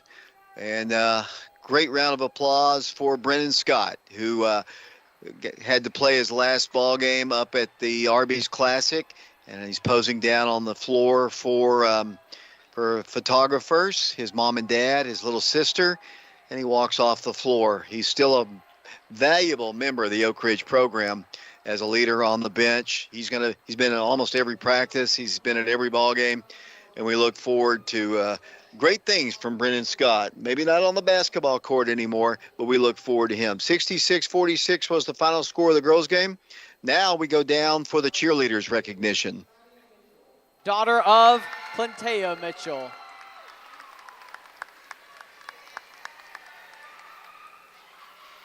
We would also like to say thank you to this senior as she has cheered her classmates on both on the field and the court. Congratulations, and we wish you continued success. And a huge thank you, all of you, the Wildcat fans who are here each week to support the many programs at Oak Ridge High School. Thank you, Wildcat fans.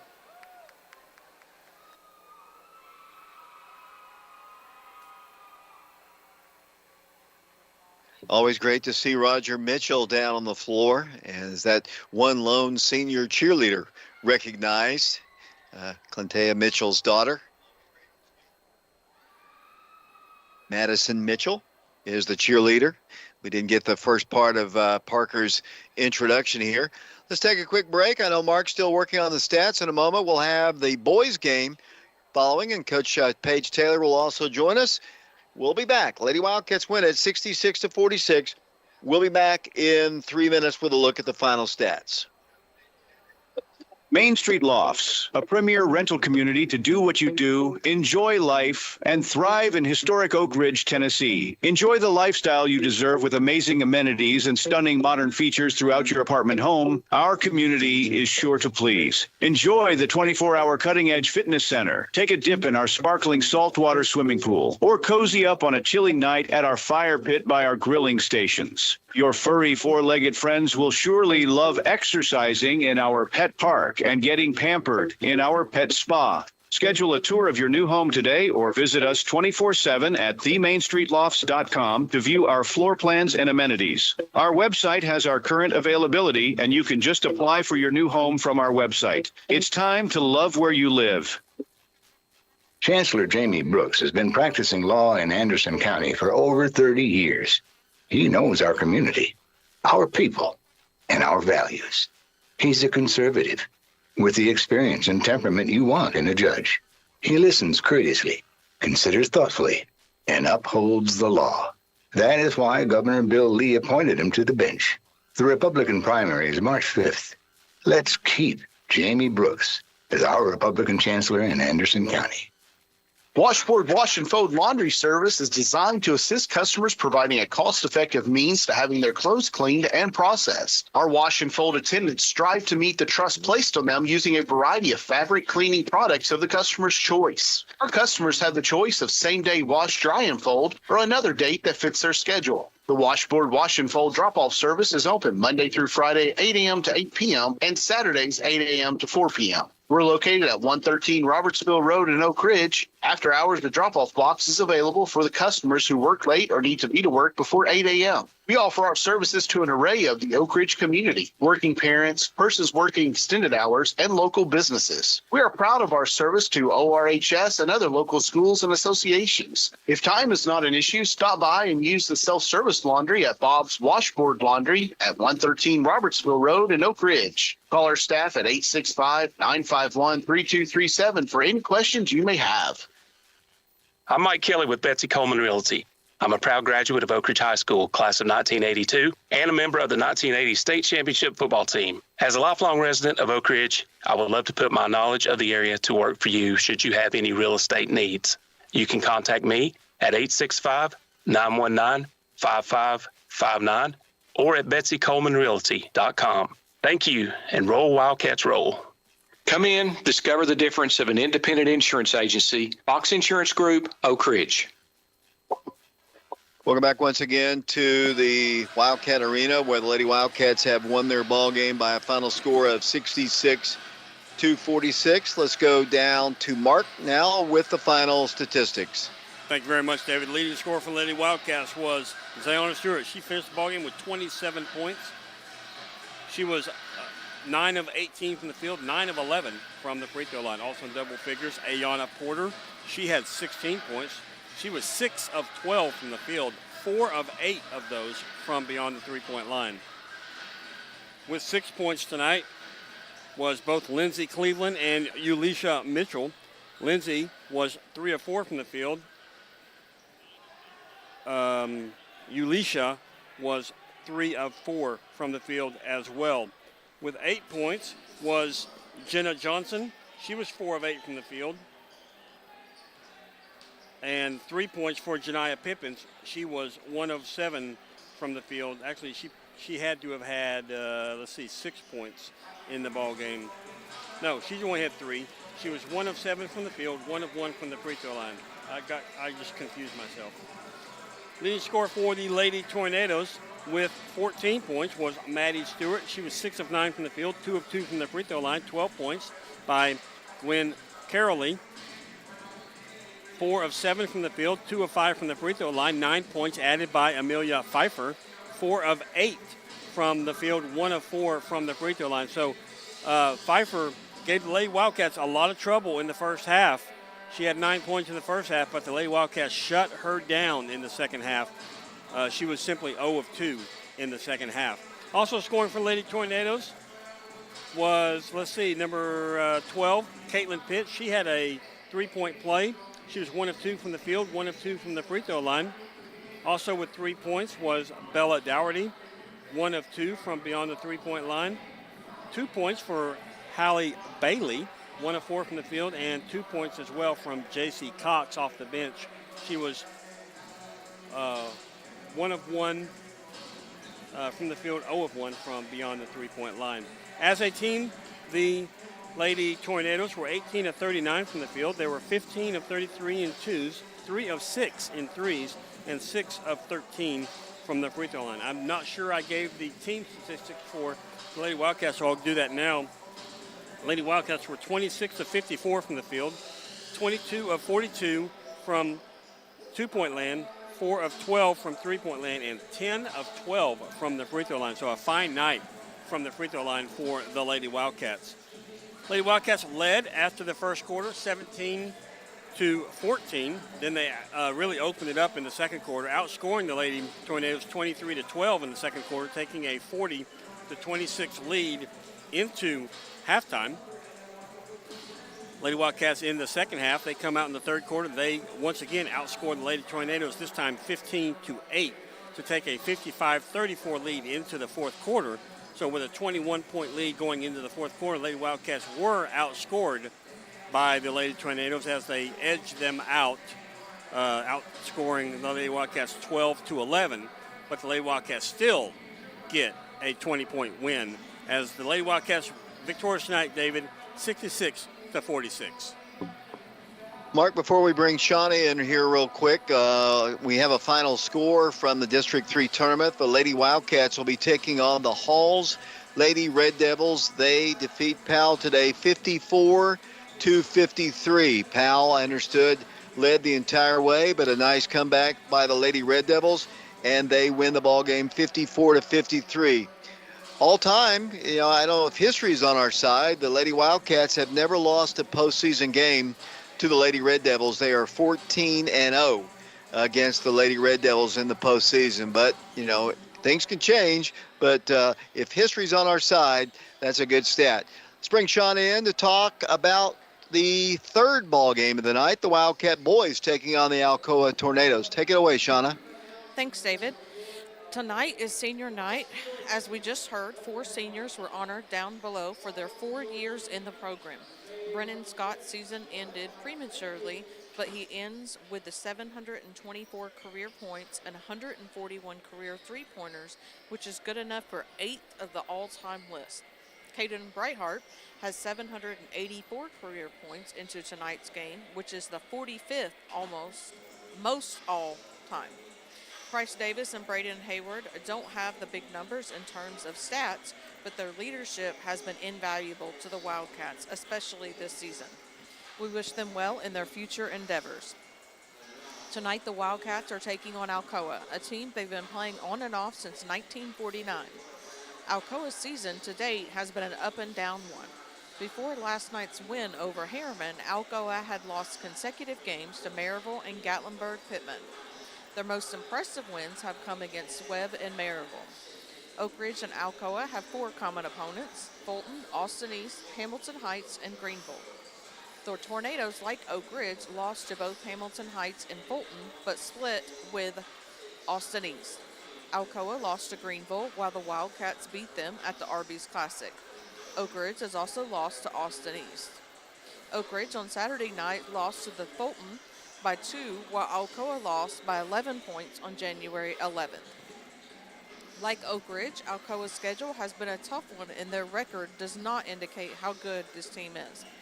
Last season, Alcoa won the 2A state championship by beating Douglas in the finals and finished 30-8 on the season. Oak Ridge swept the Tornadoes last season, 73-64 here at Wildcat Arena and 56-54 in Alcoa. Oak Ridge has won 15 in a row in the series dating back to Alcoa's last win in 1998. The Wildcats lead the series 63-30 since 1949. One of the biggest wins in the series came in 1961 when Oak Ridge survived a 46-45 region tournament game to advance. Following that close call, the Wildcats would win straight 6 games and win the 1961 state championship. A member of that 1961 Wildcat team was John Lee. Over his career, he scored 475 career points and went on to play college ball as well. John Lee passed away at the age of 81 on January 12th in Cleveland, and tonight we are dedicating this game in his memory. Oak Ridge's next game will be at Central on Friday in the semifinals of the District 3 tournament. The Wildcats will play the winner of Halls and Central, which will take place tomorrow at 6 o'clock. We will broadcast the Lady Wildcats game and the guys game on our YouTube channel, Prep Radio. Tonight's girls game and Wednesday's games are elimination games. Oak Ridge games are not, as they have already advanced to the Region 2 tournament. Today's games with Alcoa are sponsored in part by the Fox Insurance Group, Jamie Brooks for Anderson County Chancellor, the Oak Ridge Utility District, Washboard Wash and Fold, the Knoxville Orthopedic Clinic, Tin Bank of Oak Ridge, Main Street Lofts, Laura Lynn Green with State Farm, Mike Kelly with Betsy Coleman Realty. We are on Prep Radio and Oak Ridge Schools Channel Television 1082 and streaming both games live on our YouTube channel, Prep Radio. It's time for a break, and we'll be back to Wildcat Arena with Mark in the starting lineup following this 3-minute timeout. Chancellor Jamie Brooks has been practicing law in Anderson County for over 30 years. He knows our community, our people, and our values. He's a conservative with the experience and temperament you want in a judge. He listens courteously, considers thoughtfully, and upholds the law. That is why Governor Bill Lee appointed him to the bench. The Republican primary is March 5th. Let's keep Jamie Brooks as our Republican chancellor in Anderson County.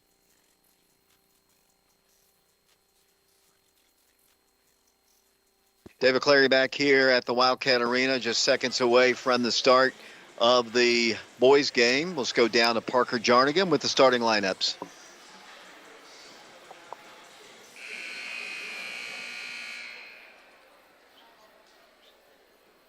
Ladies and gentlemen, once again, welcome back to Jill Pruden Court at Wildcat Arena, home of the Oak Ridge Wildcats. Tonight, Oak Ridge plays host to Alcoa Tornadoes from Alcoa High School. Starting lineup for the Tornadoes includes the senior, number 2, Javin Carter. Senior, number 4, Brady Hahn. Junior, number 5, Moro Ale. Freshman, number 21, Jameer Dean. Rounding out the lineup, junior, number 30, Eli Owens. Alcoa is coached by Ryan Collins, assisted by Jared Laverdier, Keith Stevens, and Mekhi Carter. And now, the starting lineup for your Oak Ridge Wildcats. Starting at guard, senior, number 0, Brandon Hayward. Starting also at guard, senior, number 1, Bryce Boosie Davis. Starting also at guard, junior, number 11, Ray Watson. Starting at guard, senior, with a jersey number of 10, Caden Breithart. And starting at senior, the big man, standing 6'6", junior, number 35, Cooper Williams.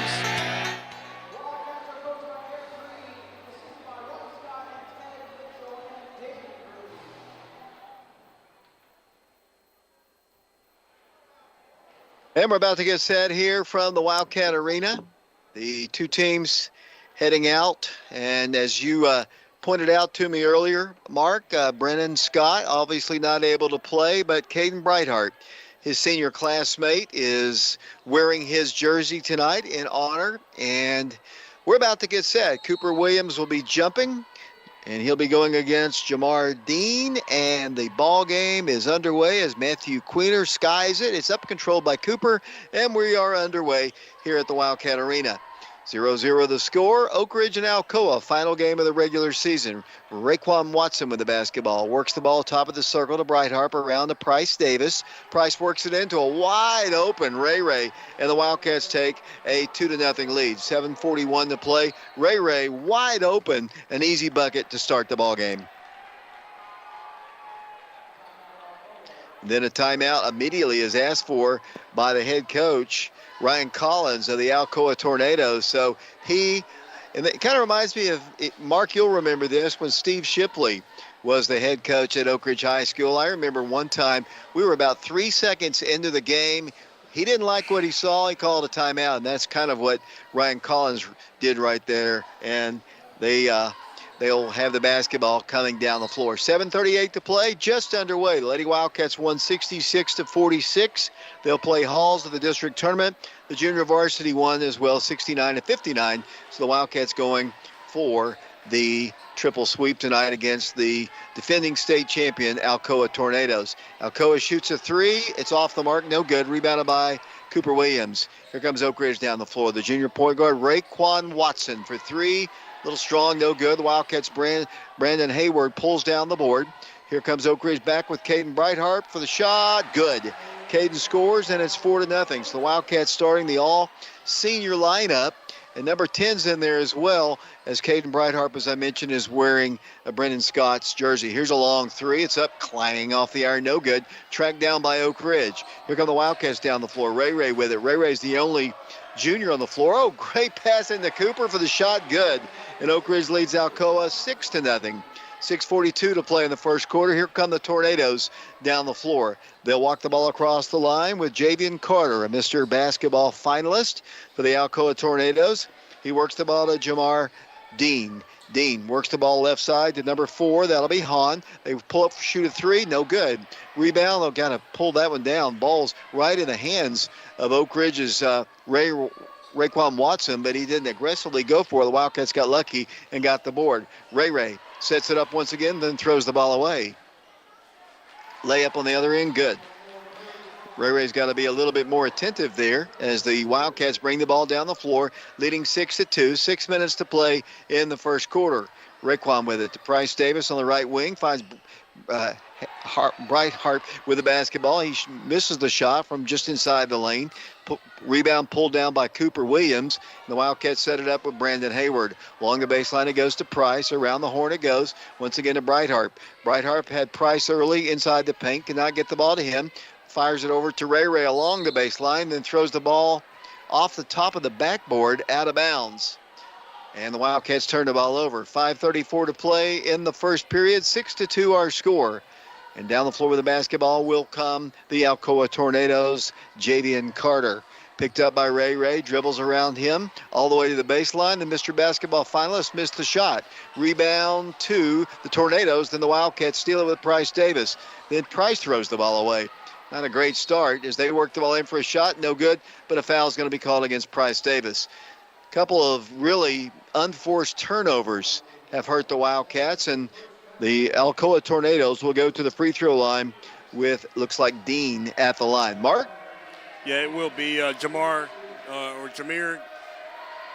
Dean, as you said, David, to the line. His first attempt is up and good. That's the first free throw made by the Tornadoes. They now have 3 points as the Wildcats have 6. You were talking about the seniors earlier. I believe they said that Cooper Williams is a junior as well. He is, most definitely, as the shot is up good. The Wildcats have Brandon Hayward, Price Davis, and Brighthart, Caden Brighthart, the only 3 seniors able to dress out. So 2 of the juniors had to play. So it's basically an all-senior lineup because that's the only seniors we have left as the ball is knocked out of bounds by Cooper Williams. Wildcats look a little disjointed in this one as we start. They lead 6-4, 5 minutes to play in the first quarter. It'll be the ball knocked out of bounds once again by the Wildcats. Play is halted while Cooper kind of readjusts and ties his shoe. And Wildcats will have the basketball. They'll have it underneath the goal. Caden Brighthart will work the ball in. Brighthart looks, fires it into Brandon Hayward for the shot. Good. Brandon scores his first bucket, and the Wildcats lead it by a score of 8-3. Here come the Tornadoes down the floor, moving right to left, trailing 8-4 to the Wildcats. 4:46 to play. Javian Carter with the basketball. They leave a three-point shooter open, and he nails it. Three-point shot by Brady Hahn, and the Wildcat lead is 1. 8-7 the score. Here comes Oak Ridge down the floor. Hayward with the basketball, lobs it over to Cooper. Cooper, easy layup. Wildcats score easily over the top of number 30, Eli Owens, and Oak Ridge leads again by 3. 10-7 the score. They launch one up, and it's good. It's now 10-9, 4:19 to play, and now the play beginning to get it a little bit more intense as the Wildcats working into Cooper to Brighthart. Brighthart lost his dribble, saved it, gives it over to Price. Price in the paint, goes in for the shot, good. Price Davis scores his first bucket, and the Wildcat lead is 3. 12-9 the score, and down the floor once again will come the Alcoa Tornadoes.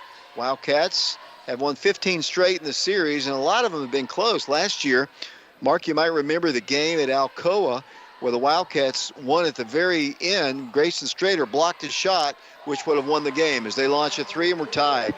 12-12 the score. And down the floor will come the Wildcats. Garrett Giles about to enter the game for the first time tonight as Oak Ridge works it over to Price Davis. Price looks to Brandon, drives in the paint, got a screen, goes up for the shot, and he's fouled. Price Davis will go to the free throw line for the Wildcats in a tie ball game. 3:29 to play first quarter.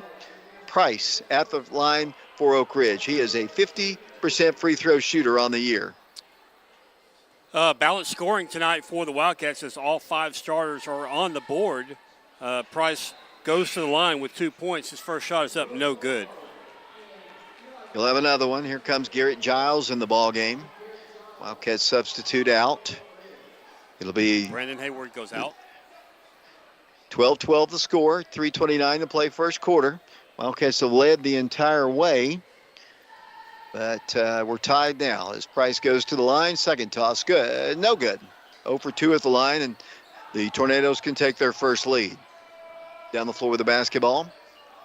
Alcoa, number 3 in the ball game. He works the ball to Hahn. Hahn cut off, cannot shoot a 3 this time. They work the ball inside the paint. They lob the ball top of the circle. Here it goes out to number 2. Driving with it, that's Carter once again. They launch a 3. It's in and out, no good.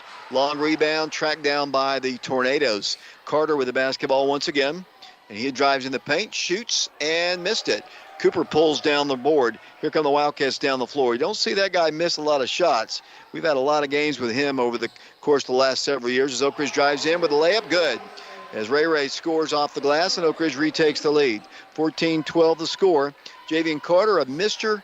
Basketball finalist, and he doesn't miss a lot of shots, at least against us he doesn't. As they work the ball, at number 4 is open again, and they leave him open, and he knocks down another 3, and the Wildcats trail 15-14, and Coach Green not happy at all. Take a quick timeout. Oak Ridge trails 15-14, back to the Wildcat Arena in 30 seconds. They say that being a coach's wife is hard, but Laura Lynn Green, wife of Oak Ridge head coach Aaron Green, and a local State Farm insurance agent, makes buying insurance easy for you. Auto, homeowners, renters, business, life, health, and much more. Laura Lynn Green's office is located at 136 Marquette Road in Oak Ridge. Give her a call today at 483-5666 or say hello to her courtside at any Oak Ridge High School basketball game. She might be a coach's wife, but she was a Wildcat fan first. For State Farm Insurance, call Laura Lynn Green in Oak Ridge.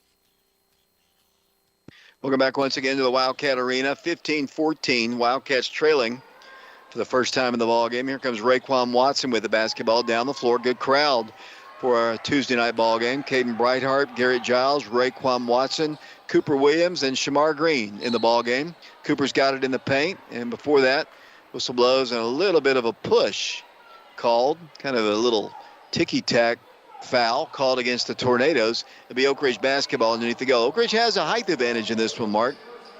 Yeah, they do. As that foul will be going against number 5, Moro Isle, I guess. It's A-Y-L. Not quite sure what the correct pronunciation is for him. Here comes Oak Ridge outside. Garrett Giles thought about a 3. Works about to Caden Brightheart for 3. No good. Rebound, Cooper Williams goes in for the shot. Good. Cooper coming off of a really fine ball game against the Fulton Falcons in a losing effort, but had 22 points and looked really, really good. And hopefully he'll continue his postseason dominance as there's a 3 up good. And we don't want to get that guy going, and it's 18-16. The Wildcats down by 2. 1:45 to play first quarter. Raekwon with it. Cooper Williams going to shoot a 3. It's no good. Rebound to the Tornadoes. They lead Oak Ridge by 2. 1:35 to play first quarter. Alcoa basketball. In comes number 3, almost taken away by Brightheart. Then he throws the ball away. It'll be Oak Ridge basketball. Good defense by Oak Ridge as Eli Graff has the ball knocked out. It'll be Oak Ridge with a basketball trailing by 2. 18-16 the score. 1:25 to play in the first quarter. Ray with the basketball. Dribbles in, got a screen, got a layup, nice. Got 2 points. And the Wildcats tie the ball game at 18. Really nice drive that time by Ray Watson, David, as he just sliced and dives down the right side of the lane. Javian Carter works the ball to the right corner. Around the perimeter, we're down to a minute to play. Hahn works the ball left side to Graff. Continuing to dribble. Pulls up. Here's another 3. It's up. No good. Rebound to the Tornadoes. Over the top of Shamar. They launch a 3 in the lead. No good. This time Shamar pulls down the board and gives it over to Ray. 45 seconds to play in the first quarter. Oak Ridge tied with the Tornadoes at 18. Ray lost the ball. Second turnover for Ray, and they get a run out, and they get a layup.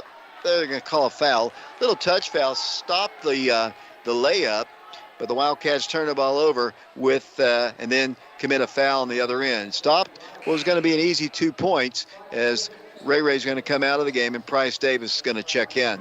I think Ray comes out maybe with some blood, so he'll be looked at by the Oak Ridge trainer. Ryan Leffler as Javian Carter launches a 3, and the Wildcats trail it now 21-18. Wildcats down the floor. Price now running the point for the Wildcats. The senior has Garrett Giles in the left corner. Ball's worked out to Caden Brightheart. Almost lost the handle of the ball. 17 seconds to play. 21-18 the score. Caden, 5-second count was on. Good defense by Graff. Down to 10 seconds. Wildcats with the ball. 6 seconds. Caden's going to drive himself. Going to get a shot off. The Wildcats taking a lot of time. Price has to force one up there. Wildcats did not look comfortable at all on that last little series, and the Wildcats trail it 21-18. We've played one quarter here at the Wildcat Arena. 21-18 Alcoa. Back to the Wildcat Arena in a moment. Mortgage Investors Group at the Oak Ridge office. We love our community and Oak Ridge Wildcat basketball. We pride ourselves in taking the same winning tradition in helping you find the perfect mortgage loan for your family. Ask for Norma Sheldon, Jackie Pullen, Shannon Ochiltree, Mandy Henry, or Darren Osborne at 865-482-8910 or visit us online at mortgageinvestorsgroup.com. Tennessee Mortgage License Number 109111. MIG is an equal housing lender. I'm Mike Kelly with Betsy Coleman Realty. I'm a proud graduate of Oak Ridge High School, class of 1982, and a member of the 1980 state championship football team. As a lifelong resident of Oak Ridge, I would love to put my knowledge of the area to work for you should you have any real estate needs. You can contact me at 865-919-5559 or at betsycolemanrealty.com. Thank you, and roll Wildcats roll. Welcome back once again to the Wildcat Arena. Wildcats trailing 21-18 as we start playing the second quarter. Here comes Mr. Basketball finalist for another three. Wildcats now down 6, 24-18. The Wildcats didn't really look sharp to come out of the gate here. The Wildcats obviously started a different lineup than they're used to, as Cooper's going to drive in, then throw the ball, intending it, I think, to Shamar, saved by Garrett Giles, who shoots a three. It's off the mark. No good.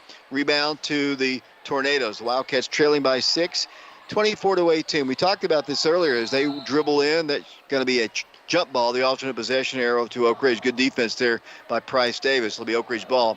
Back-to-back state champion, returning state championship teams playing the Wildcats. We played Fulton, state champion last year on Saturday, and Alcoa was a state champion a year ago. So back-to-back to close out the regular season as Shamar comes out of the ballgame. Oak Ridge down 6, 24-18, 7:19 to play in the second quarter. Looks like, speaking of the back-to-back state champions, David, looks like they're going to be honoring some national champions at halftime with the dancers. We'll get that for you, too. That's that ceremonies. Cooper drives in for a layup. That's not a walk. He just didn't move his pivot foot. Queener didn't call it. It was the other one. And he did kind of pivot and spin, but he never picked up that pivot foot, in my opinion. Yeah, Coach Green's still yelling at the ref about that one. I do not agree with that call. 6:58 to play second quarter, 24-18. The girls' game was officiated incredibly well. And our congratulations. Well, they're still out there, but I don't know. As they work the basketball, here it goes to King. Looks out to the top of the circle, number 30, whether that's Eli Owens. Back to Carter. Carter drives right elbow. They leave a man open again for three. It's good. Three-point shot. Everywhere Carter goes, we have a couple guys, but you can't leave guys like A.J. Love open. The Wildcats are down 9. Wildcats' biggest deficit they've been in a while. As Oak Ridge works the ball to Garrett Giles.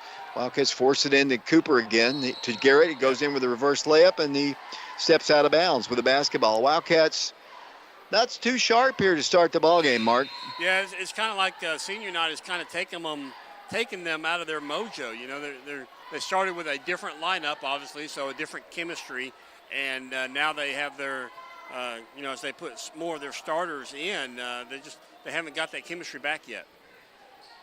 Here comes Carter down the floor for the Alcoa Tornadoes. 27-18 the score. Nice. Here's a steal by Caden Breithart. Layup on the other end. The lefty goes in and scores. Nice play by Caden. Got a little transition going there, and the Wildcats trail 27-20. Need some more stops on defense as the Tornadoes work the ball left side. Number 12 dribbles in, goes in for the shot, and he's fouled. They've got some athletes on the floor for sure. I mean, they definitely have some athletes. As the Tornadoes will go to the free throw line. 7-point game, 27-20 the score. Going to the free throw line will go A.J. Love. In the ball game, David, he has a three-pointer, and this will be his first attempt from the free throw line. First toss, good. 28-20, the Wildcats down 8. Wildcats will play Friday against either Central or against the Halls Red Devils. District 3 tournament. Tosses up good. Once again, Oak Ridge down 9. 29-20 the score. The Lady Wildcats will play Halls. As we found out, they defeated Powell tonight 54-53. The Wildcats had Garrett Giles on the right wing. Oak Ridge once again tries to get it into Cooper. Now Ray for three. Good. Rattled around, but it dropped in, and the Wildcats trail now by 6, 29-23.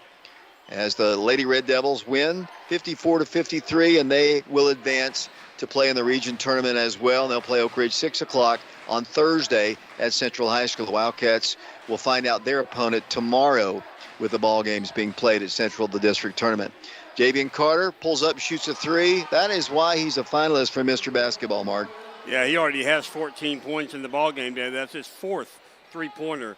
Let's see, Brady Hahn actually has 3 for the Tornadoes. So they're doing a fine job tonight from the three-point line. Shot up, no good by the Wildcats. Batted around, and still no good by the Wildcats.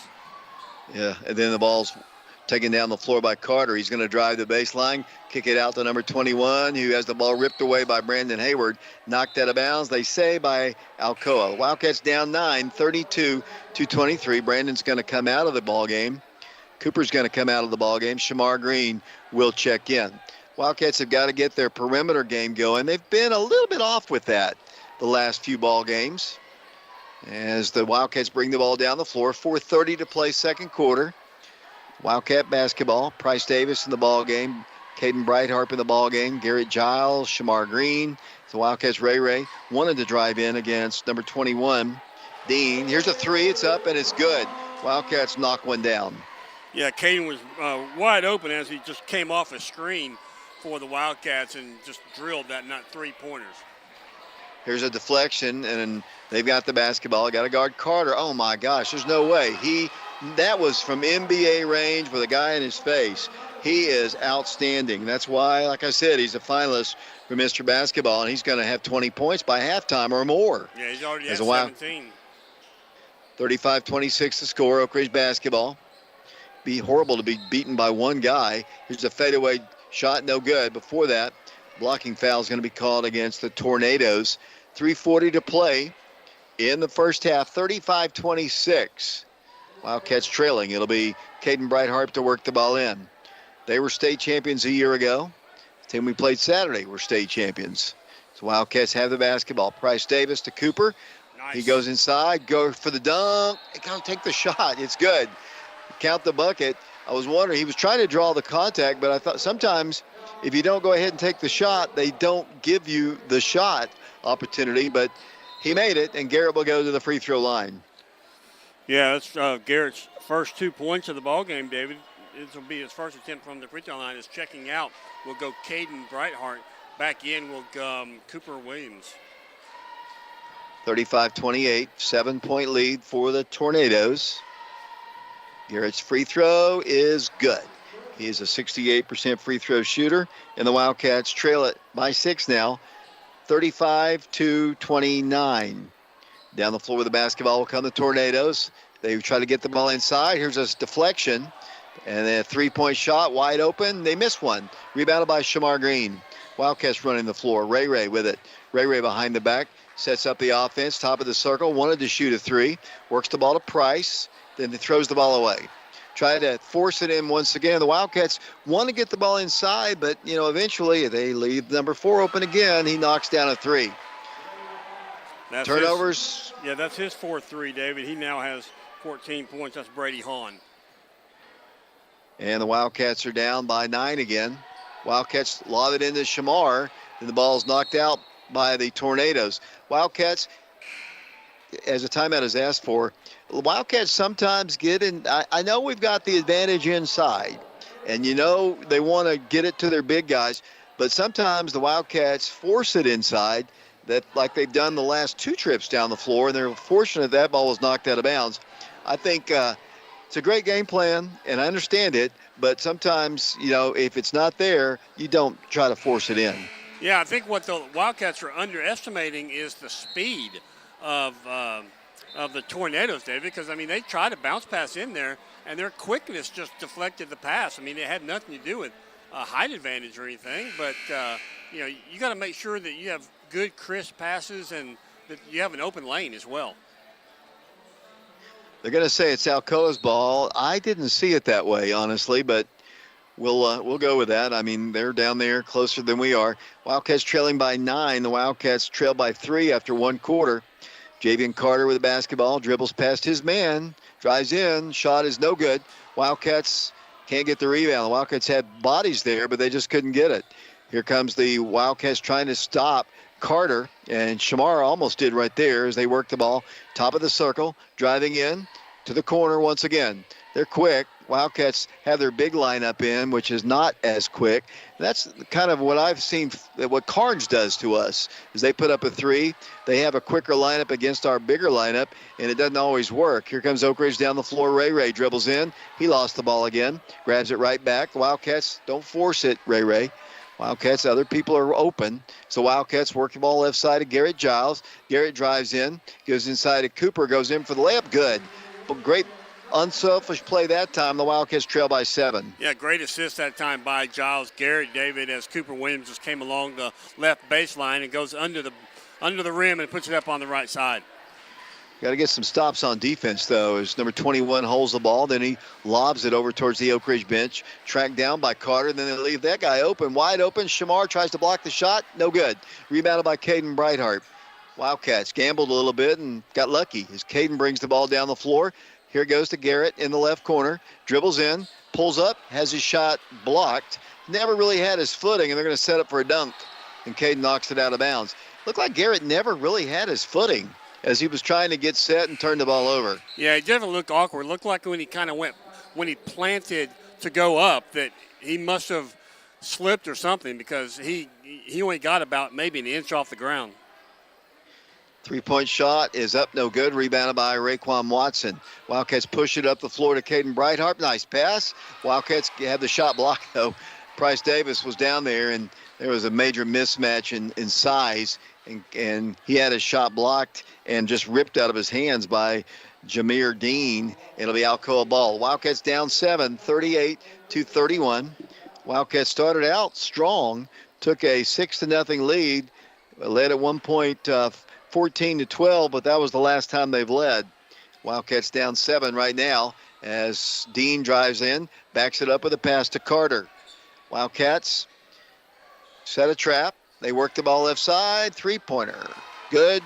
Three-point shot. Wildcats gambled, and now they're down by 10, 41-31.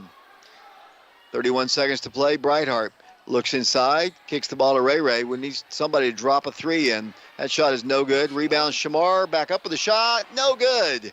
Wildcats miss a point-blank bunny once again.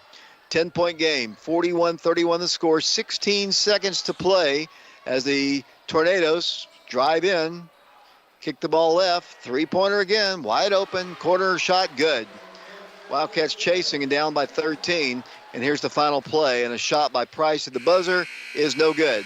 Wildcats taken to school by the Alcoa Tornadoes. Their ball movement, their athleticism, and the Wildcats' lack of rebounding, turnovers hurt the Wildcats, and Oak Ridge unable to hit big shots, and they trail maybe by their biggest deficit maybe all year, 44-31. Mark your thoughts.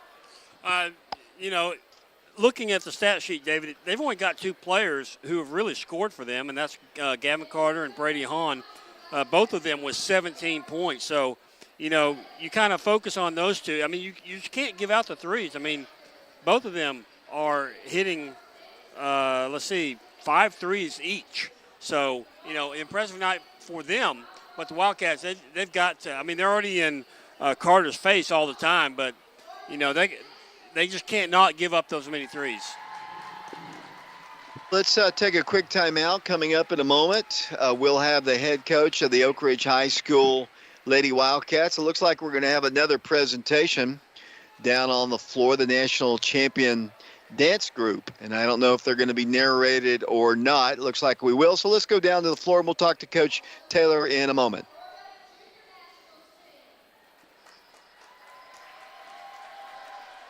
Well, maybe not. Let's go ahead and bring in Coach Taylor here as the Lady Wildcats won their ball game. And they're lining up here. Yeah. Yeah. I don't know what to do here, Coach, whether to hold it here or speak to you. they are national champions, and they're waving to the crowd, and congratulations to them. But you had a big win today over Alcoa. 66-46 was the final score. You had lost 3 straight to them, but tonight it was a totally different story. Your thoughts on the win? Yeah, that was one of my thoughts after it was over. Was like, it feels nice to finally, get a win against them during the season. But that's a really, really good basketball team. Kind of somewhat a tough matchup with, with their size, especially inside. And, I felt like our girls defensively, we couldn't have asked for better 4 quarters of defense from our girls. We scouted. They knew the scout. They played the scout. Our press was very, very effective. It made it, I felt like, in my opinion, it made it hard for them to get into their half-court offense, which could have been dangerous against us. But, we're really proud of the effort that our girls gave defensively and offensively, too. We shared the basketball really well and made some good plays there. But our defense was top-notch tonight. Coach, let me cut away here and see if Mark can pick up Teresa's commentary here, and I'll come back to you if you'll tell Mark to do that. Okay.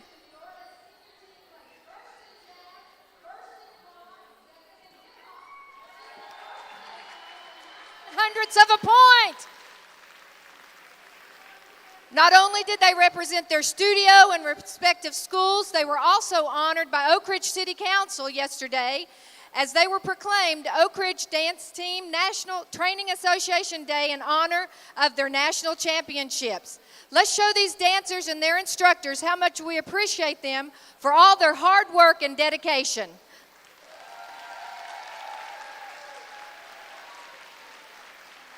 Thank you. Okay, congratulations to the national champion dance team. We've got the head coach of the Lady Wildcats, Coach Paige Taylor, with me. Coach, we were talking about your win tonight. You close out the regular season 10-0. You win 10 straight ball games since losing to Cleveland, and you had to take on the Halls Lady Red Devils, who knocked off the Powell Panthers today 54-53. Are you surprised at that? Somewhat surprised. Powell's a good basketball team, but also Halls, as of late, has been playing really, really well. They've lost some games, but they have played some. The games they've lost, they've been very close, and that's a sign of a team that has gotten better throughout the season.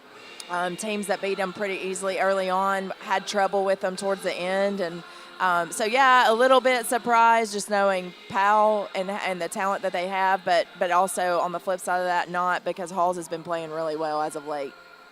And Halls, although they were in a different classification the last couple of years, they've been pretty good in the postseason the last couple of years. Mm-hmm. So, and they're going to advance to the region tournament again. Yeah, Savannah's done a really good job. Coach Harrison's done a really good job with her program over there, and her girls play hard, and it'll be a good game for us. We can't look at our the 2 games we've played and take those for granted against them, because it's tournament time and we got to be ready to go. But she's done a great job, and they're conditioned and used to playing in the postseason.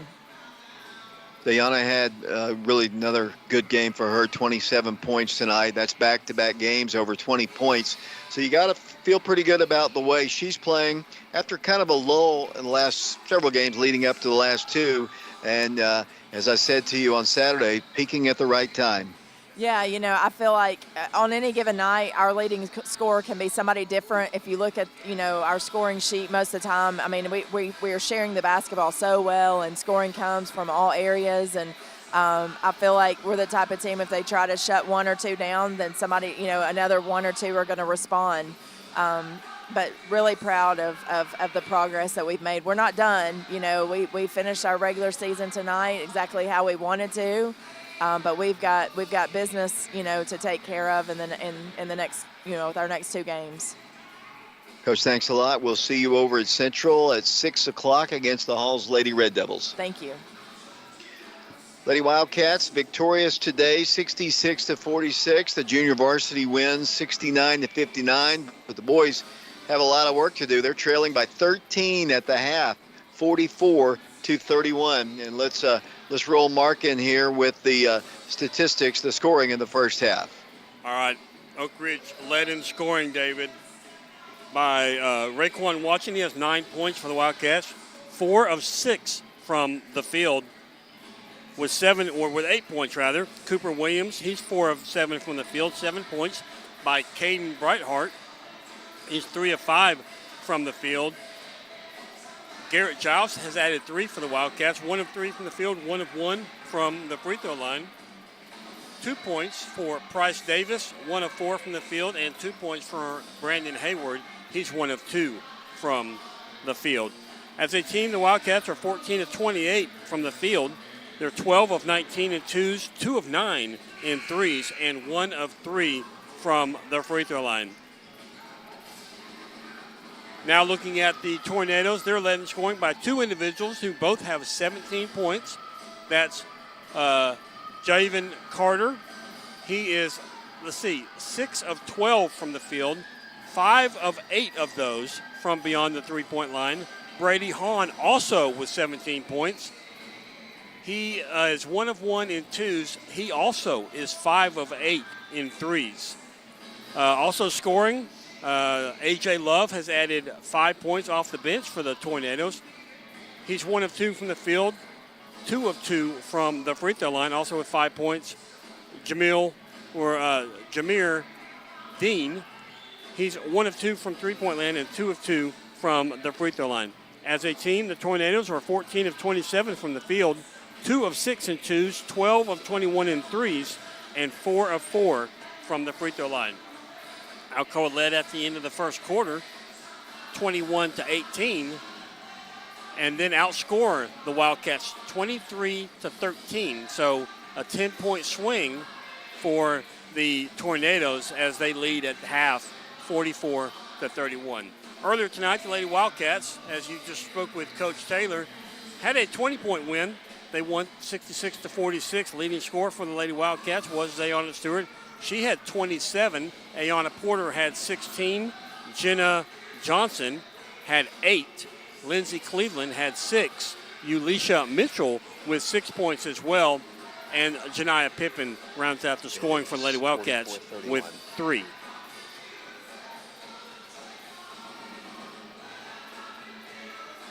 Thanks a lot, Mark. Appreciate that. We're at halftime. The Wildcats trailing 44-31. We'll be back with the second half in 60 seconds. Chancellor Jamie Brooks has been practicing law in Anderson County for over 30 years. He knows our community, our people, and our values. He's a conservative with the experience and temperament you want in a judge. He listens courteously, considers thoughtfully, and upholds the law. That is why Governor Bill Lee appointed him to the bench. The Republican primary is March 5th. Let's keep Jamie Brooks as our Republican chancellor in Anderson County. ORUD Natural Gas is proud to offer our customers a product that saves money, provides consistent service, and is a clean energy source. You can save over $1,000 on your annual utility bills when you make the switch to natural gas for heating, cooking, and clothes drying. ORUD is your one-stop shop. We sell and install gas appliances for our customers and make it easy to add your bill with our 0% interest financing. Learn more about how much you can save at ORUD.org. Welcome back once again to the Wildcat Arena. Wildcats already down 13 points. We start play here in the second half. Oak Ridge comes out with Caden Brightheart, Shamar Green, Garrett Giles, Raekwon Watson. Here's another 3. They missed one. Wildcats have the rebound. Wildcats have got to get some boards here, and that was a good long carom as Oak Ridge. Garrett Giles drives in, drives the baseline, cut off, no place to go. He's going to try to go and shoot. He traveled with it. He really didn't have much room underneath there. Probably should have kicked the ball back out. This team is so quick. We have struggled against quick guarded teams. That ball's knocked out. Last touch by Caden Brightheart. We struggle against guard-oriented teams when we've got the big lineup. Just my personal opinion here. And, you know, we're going against some Mr. Basketball types, too, as play is halted and a timeout is asked for.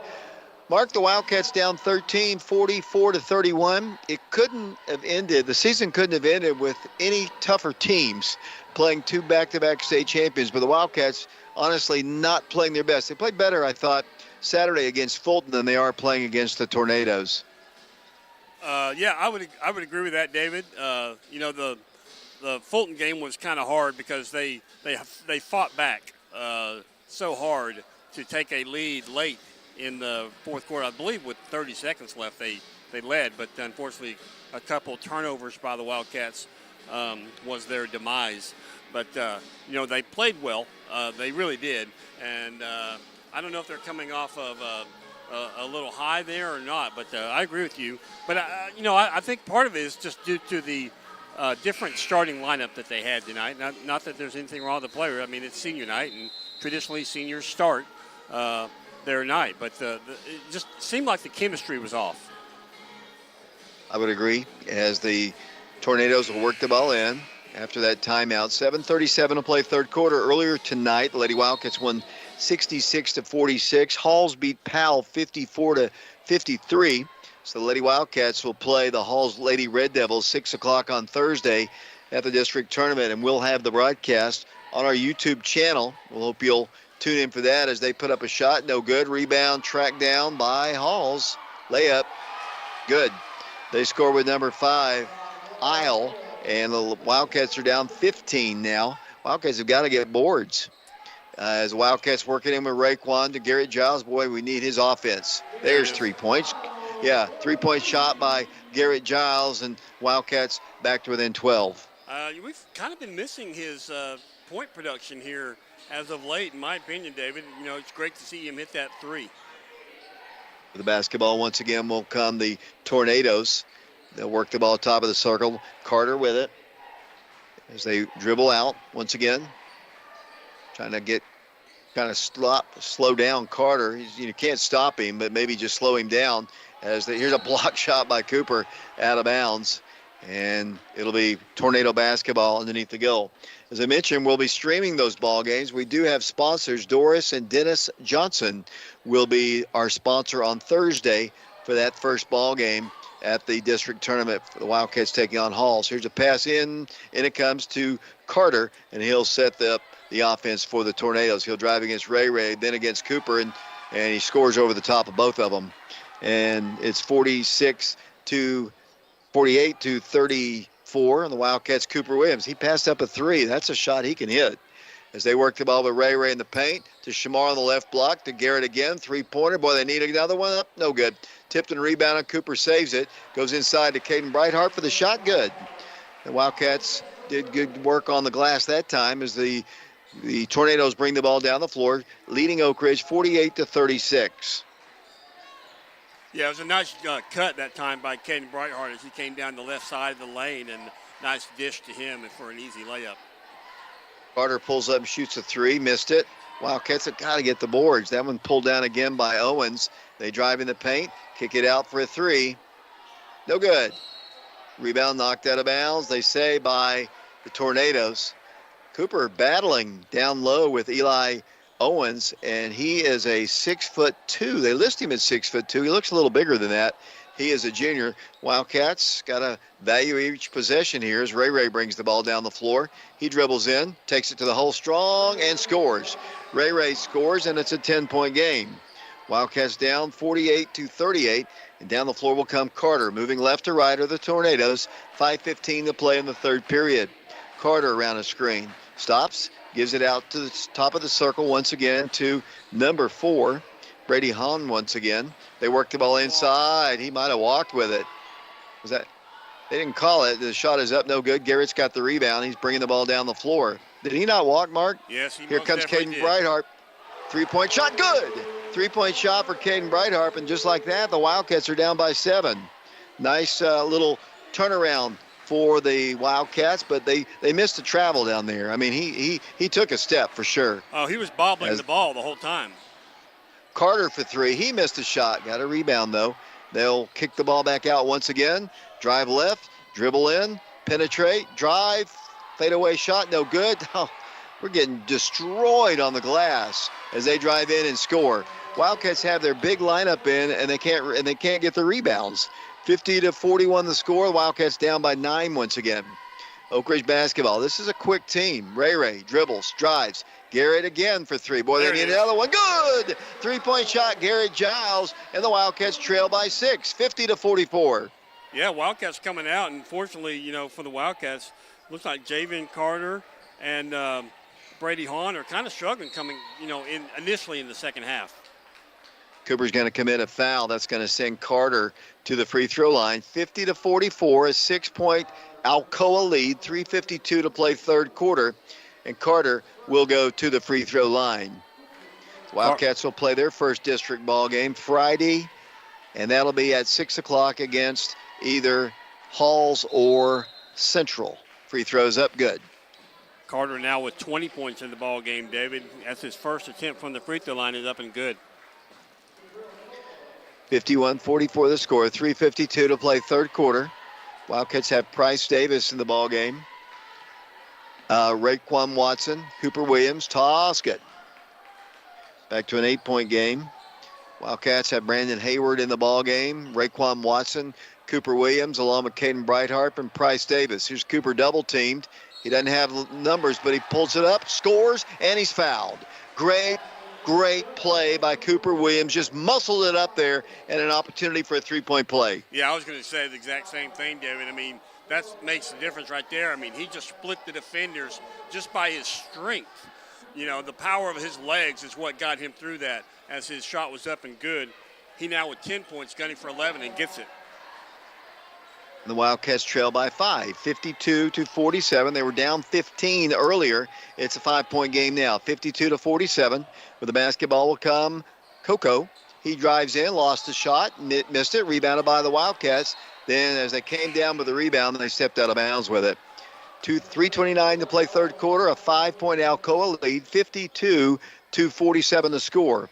It'll be Brady Hahn to work the ball in along the baseline, lobs it in the left corner. Good defense there by Brighthart as they drive the paint. Here's a little floater. It's up, no good. Cooper's got the board. Wildcat basketball. Raekwon Watson with it. Ray down the floor. 3:15 to play. Ray top of the key for three. No good.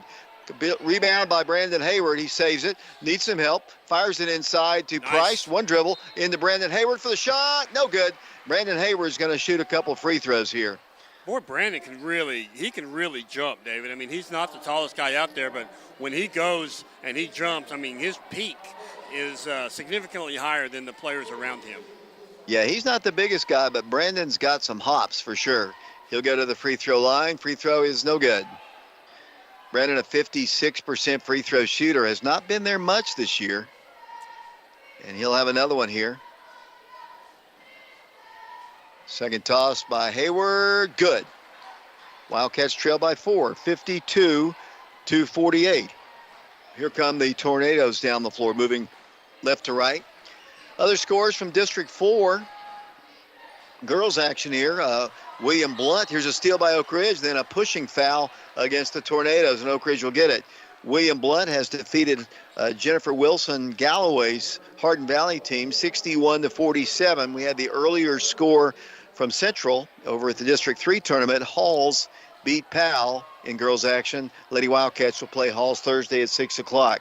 Hardin Valley has been eliminated. Oak Ridge basketball.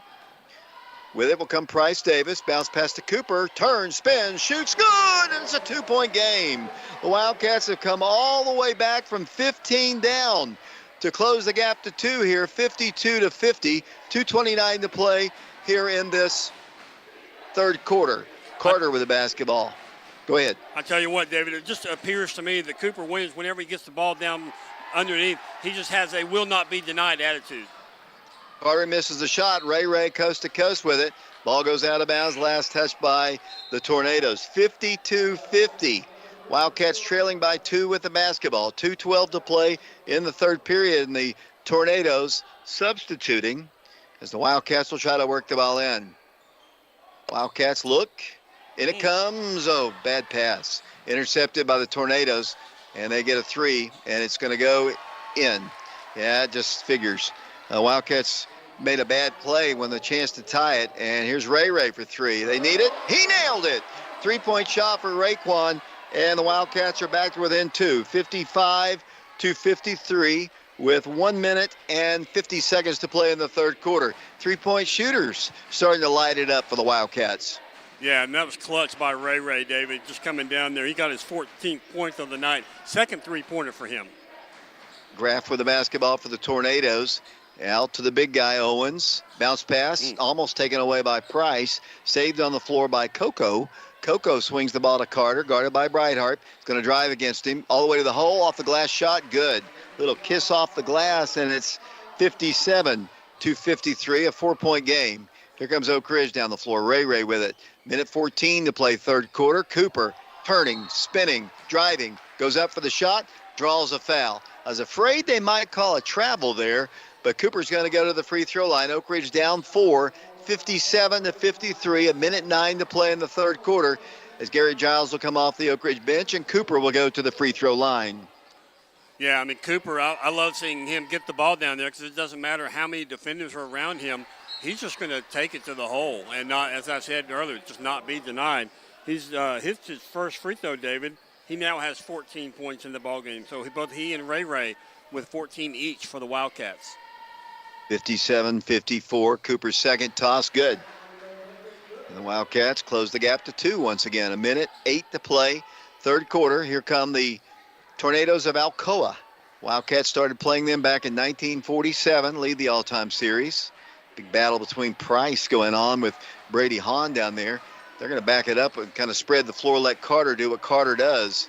And he's going to work the ball in and get the assist in the bucket. That's, the Wildcat defense converged on him, and he dished it off. That's a sign of a great player, and the Wildcats have it with 40 seconds to play, trailing 59-55. Wildcats dug themselves a big hole. Here's Cooper again, driving in for the shot. Nice. No good. Tip back in. Good by Garrett Giles. Garrett Giles in the right place at the right time that time, David.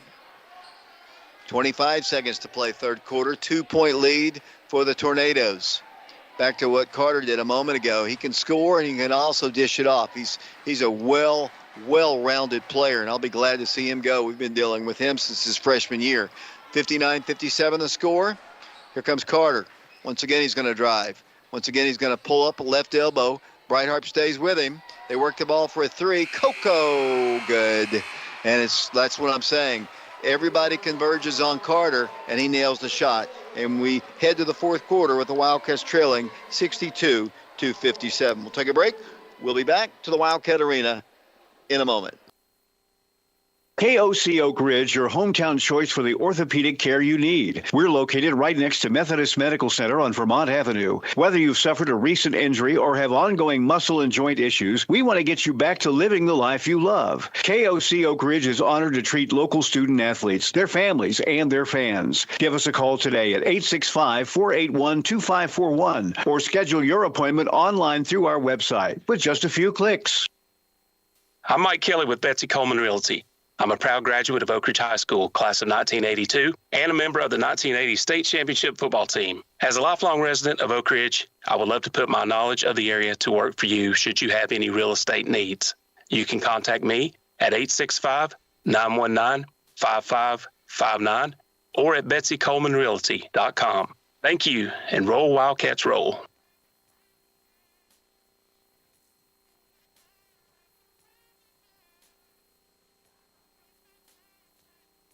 Welcome back once again to the Wildcat Arena, where Oak Ridge trails it by 5. They'll start play here in the fourth and final quarter, coming out with Garrett Giles, along with Price Davis, Ray Watson, Cooper Williams, along with Caden Breithart. 7:45 to play in the game. 5-point Alcoa lead. Breithart with the basketball on the right wing, picked up by Hahn.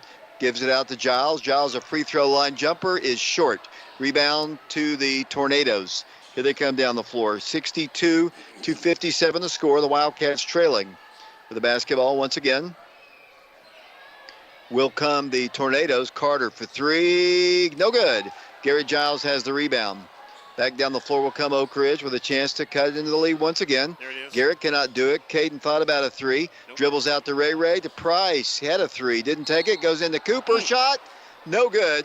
He is fouled and will go to the free throw line. Wow. He didn't really have much of it. He put it up there, and I think they're going to rule him in the act of shooting and a foul called against Alcoa, and Cooper will go to the free throw line. Yeah, I mean, what just an impressive move that time by Cooper as he goes to the line. Just again, just will not be denied. He knows when he gets the ball what he's supposed to do, and he's been very effective with it tonight. Wildcats down 4, 62-58. They've trailed by as many as 15 in the ball game.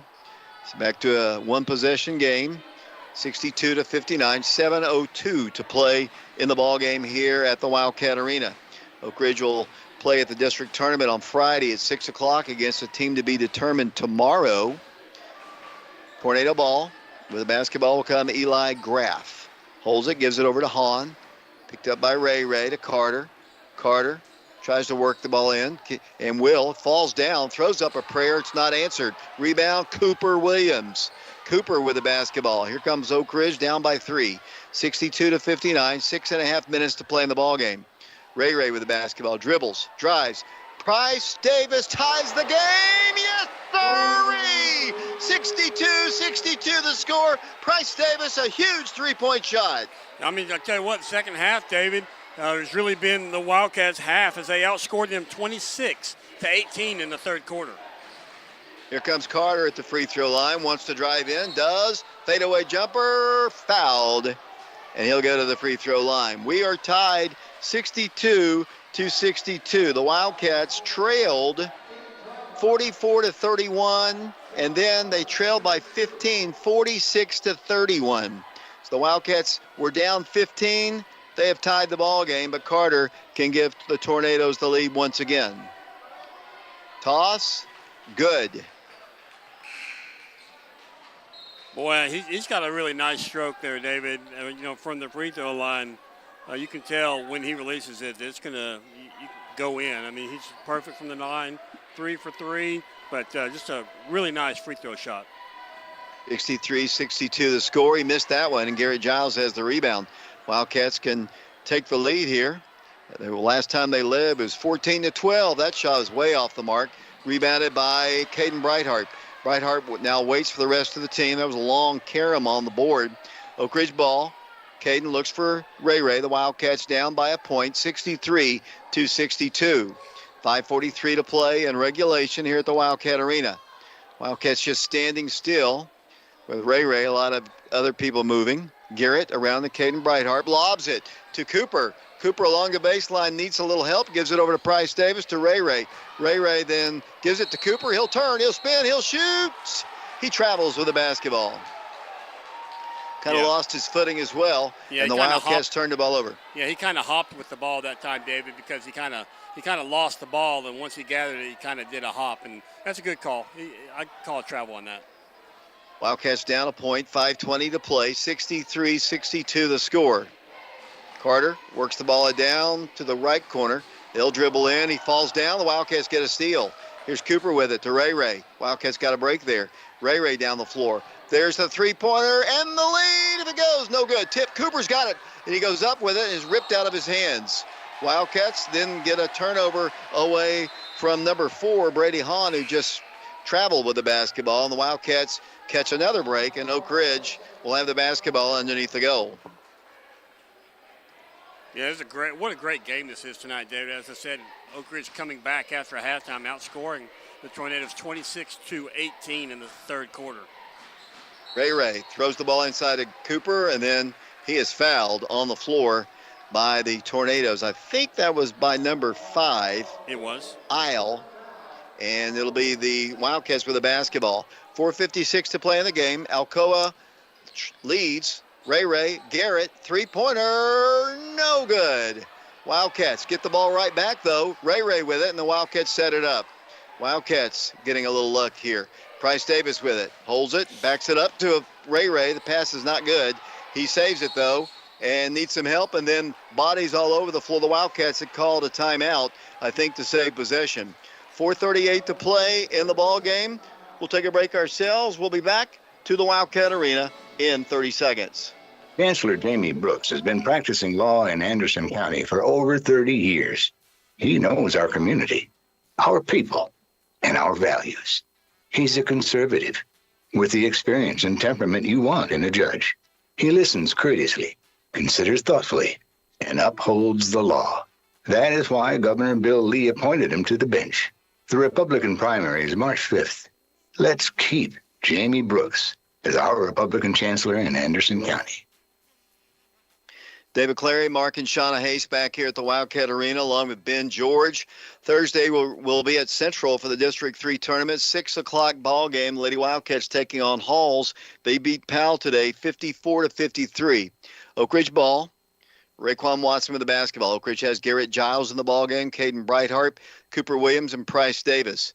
The Wildcats, Price with it, Cooper with it. On the right block, goes in for the shot. No good. Missed a bunny, and then a foul's called underneath against the Wildcats. Oak Ridge got it down where they wanted it, but Cooper just couldn't get the shot to fall, and the Wildcats give the ball back over to the Tornadoes. Here comes Alcoa down the floor, moving left to right. If you're listening to us on prepradio.com, 63-62 the score. Wildcats watching Carter bring the ball down the floor. You know that he wants to be involved with the last 4:09 to play. Carter works the ball to Hahn. He drives the baseline, tries to run into Cooper, and here's a three. It's up, no good. Rebounded by Raekwon. Wildcats with the basketball. Score remains 63-62. Ray dribbles in, wanted to go all the way in, could not. Backs it up. There's Brightheart. Looks to Cooper. Here's the lob to him. He turns, he spins, he kicks it out. Cannot shoot the ball. Price backs it up, and around the horn it goes to Raekwon Watson. They wanted to lob it in once again. Here's pass intended for Garrett Giles, and a foul is going to be called against the Alcoa Tornadoes. 3:38 to play in the game. The Wildcats trailing, and it'll be not a shooting violation yet. It'll be the Wildcats with the basketball. 63-62 the score. Oak Ridge ball. Caden Brightheart dribbles in, stops, gives it over to Giles. Giles back to Caden, drives the baseline, goes in for the shot. Good! Caden Brightheart scores, and the Wildcats lead it. 64-63. Caden Brightheart, wearing number 10, watches Carter drive in. Shot is no good. Cooper on the rebound. The Wildcats, 3:17 to play in the game, leading 64-63. Raekwon Watson dribbles right. Price Davis, three-pointer, good! Price Davis knocks it down. Oak Ridge by 4, 67-63. 3 minutes to play in the basketball game. Big bucket by Price Davis, his second big three of the ball game. And that was just clutch too, David. Just perfect timing as a shot up. No good, rebounded by who else other than Cooper Williams. 67-63 Oak Ridge. 2 minutes, 44 seconds to play. The Wildcats at 1 point down, 15 points, have taken the lead back with 2 minutes and 44 seconds to play in the ball game. 67-63. What a ball game. Here come the Wildcats down the floor. No pressure in the rear court, and Ray's allowed to walk the ball across the line. 2:39 to play in a 4-point game. Wildcat basketball. Huge shots by Price Davis. Caden Brightheart around the screen. Dribbles left. The ball is knocked out of bounds by the Alcoa Tornadoes. 67-63 the score. 2:27 to play. Wildcats try to win their 22nd game of the year. Caden Brightheart to work the ball in, and it comes to Raekwon Watson. Ray dribbles past his man, drives right. Price drives the baseline. Price goes in for the shot. No good, but he is fouled. And Price Davis, who's having himself a great senior night, will go to the free throw line for the Wildcats. Picking up the foul will be number 4, Brady Hahn. That'll be his 4th. So with 2:20 remaining in the ball game, with 19 points, Brady Hahn has his 4th foul. Price needs to knock these free throws down. He knocks the first one down. 68-63, Oak Ridge by 5. 2:20 to play, an eternity left on the clock, but a great comeback for the Wildcats. Price back to the line, good. Price Davis having himself a night. Oak Ridge by 6, 69-63, 2:17 to play in the ball game. Here comes Carter down the floor. Carter picked up by Caden Brightheart. Dribbles around him all the way to the hole. Wow. He is one smooth-looking character as the Wildcat lead is cut. Here's Garrett Giles down the floor. Wildcats, Garrett dribbles with his back to the goal, goes to the hole, good. Great play by Garrett Giles, and it's 71-65 with 1:54 to play as they work the ball outside to Carter for three. Clang off the iron, no good. They get the rebound back up, no good, but they call a foul. Personal foul called against Oak Ridge. 1:45 to play in the ball game. Oak Ridge on top, 71-65, and the Tornadoes will go to the free throw line. Yeah, neither Coach Green nor I agree with that call that they just called on Cooper Williams. Cooper picked up his third. As to the free throw line is Jamil Dean. His first shot is up and good. He now has 6 points in the ball game. But I do not agree with Cooper Williams getting called for a foul on that. I don't think he committed a foul in the Fulton ball game, which fouled him out the other day. I'm still waiting to know where that one was. As Oak Ridge works the ball in, up by 4, 71-67. Ray triple team, throws the ball to Price, to Garrett Giles, drives, shoots, scores. Giles scores. It's 73-67, 92 seconds to play. Carter works the ball left side. Here comes Hahn driving in. Hahn to the hole, blocked away by Cooper Williams. Here come the Wildcats down the floor. Raquan Watson with the basketball. The Wildcats will spread it out a little bit. 1:18 to play, and Carter was defending Ray, but he went to the line. The Wildcats do have an over and back, and that's a turnover. I don't know, Ray kind of got pushed just slightly, I think, by Carter. Good play for him, and he and Coach Green have words, friendly words, and the smiles exchanged as the Wildcats turn the ball over, leading 73-67, 1:16 to play in the ballgame. Garrett Giles comes out of the game, David. I think Brandon Hayward comes in. Cooper Williams now coming out as well, replaced by Shamar Green. You can see Carter. He looks like he is totally winded. I don't know if he's come out much any of the game here. Here comes Carter down the floor, Mr. Basketball finalist. He dribbles past his man all the way to the hole, and a charge is called against Carter. Carter drives and lowered his shoulder and forearm into the Wildcat defender, and Oak Ridge has the basketball, leading 73-67, 1:08 to play in the ball game, and the Wildcats will work the ball in with Caden Brightheart. Big foul called against him. Oak Ridge doing offense and defense substitutions is back into the game with Jarrett Giles and Cooper Williams for the Wildcats. The Wildcats break the press. Here comes Garrett Giles, and then what's the call? Nobody knows. I mean, Mr. Alabama. Yeah, we had a perfect opportunity. We had a 2-on-1, and the referee stops the game. Absolutely. Yeah. He's always been a non-Oak Ridge kind of guy. He's pointing to the fans. What's that? He's pointing to a fan, I believe. But it stopped what was going to be a 2-on-1. You're exactly right. Yeah. So, I mean, we'll see what happens on this possession, but he essentially took what could have been an easy bucket for the Wildcats. Yeah. As Oak Ridge works it in, a little bit too close to Ray there, to Caden Brightheart. They worked it out in that corner, and now timeout is asked for by Coach Green. Earlier tonight, the Lady Wildcats won 66-46. Leading scorer was Zayana Stewart, and Mark, Lady Wildcats looked ready and peaking at the right time as they head to the postseason beginning on Thursday at 6 o'clock. Oh, you're exactly right. You know, you said that they'll be taking on the Hall's Lady Red Devils, and I think that the Lady Wildcats, the way that they've been playing here as of late, they are primed and ready to hopefully make a really deep run in tournament season. Nothing against the Hall's Lady Red Devils, but I just totally expected Powell to win the ballgame. You know, Powell has that postseason kind of,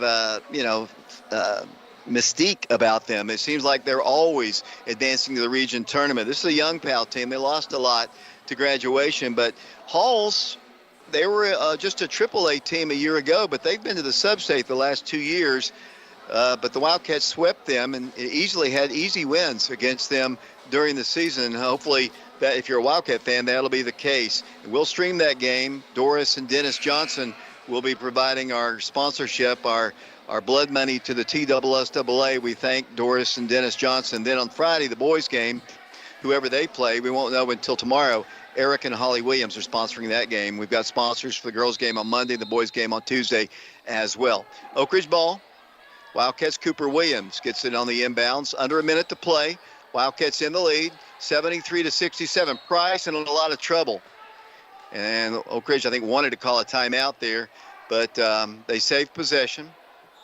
51 seconds to play, 73-67, a 6-point advantage for the Wildcats after trailing by 15 points. Oak Ridge ball. Cooper Williams has it, and Cooper is fouled. They're going to try to make Oak Ridge beat him at the free throw line, Mark. Yeah, and Brady Hahn picks up his fifth foul, I believe, David. So he'll go out with 49.7 seconds on the ball game, but I think it's just probably, too late in the game. Wildcats have a 6-point lead, 49.7 seconds on the clock. Cooper Williams goes to the line. He has 17 points. He is 5 of 5 from the free throw line. No prediction. Let's see what the big guy can do here. Shot is short. Cooper's a little tired there, I think. It's been one of those physical games. We haven't been able to substitute much at all in this one. 73-67, 49.7 seconds to play. You'd expect Carter to be handling the basketball the rest of the night. I mean, he's their guy. Cooper back to the line. 3-possession ball game. 74-67 the score. 49 seconds, and Cooper's out. You're right. Wildcats substituting for defense here, and Caden Breitharp, he's wearing Brennan Scott's jersey today, and he's had the assignment of just staying with Carter, and it's hard to do. Here's a long three. Brick, but he fouls in the act of shooting a three.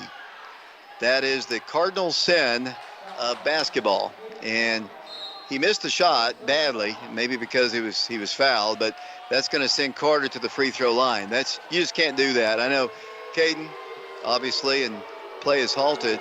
And Coach Green picks up a technical foul, David. He really disagreed with that call. I mean, you and I disagree with it too, but he's a little closer to the ref, and he picks up a technical foul. You cannot do that. For one, you can't foul the guy. Two, you can't pick up a technical. We lost a ball game at the Arby's Classic, honestly, because Coach picked up a technical, and this is disastrous. I mean, this is a game. He hits the three free throws, and we're still up by 4, but they have an opportunity, really, to tie the ball game here. Right. Yeah. And, well, it's now a 5-point game. He's hit 2. He's back to the line he goes. And now it's 74-70. He's going to shoot 2 technicals.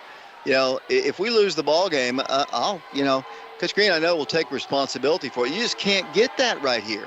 Right. Yeah, I mean, it looks, with what's going on, he's gonna score 5 straight points and get the ball. Yeah, that's what I'm saying. And if they lose the ball game, a lot of this could be on the shoulders of the head coach of the Wildcats, and he'll say it. I know Coach Green, but you just can't lose your temper right there. It's now a 2-point game. And Wildcats need to stop. You expect Carter's going to make a big play right here. They could take the lead right here on this 3. He's going to shoot it, you know it. And he's going to dribble against Shamar and drive past him. They work the ball left side back to Carter. Shamar's trying to stay with him best he can. Here comes a shot. No good. The Wildcats do have the rebound. The Wildcats do get a stop. Caden Breitharp in the rear court. He's knocked down. The Wildcats will shoot free throws.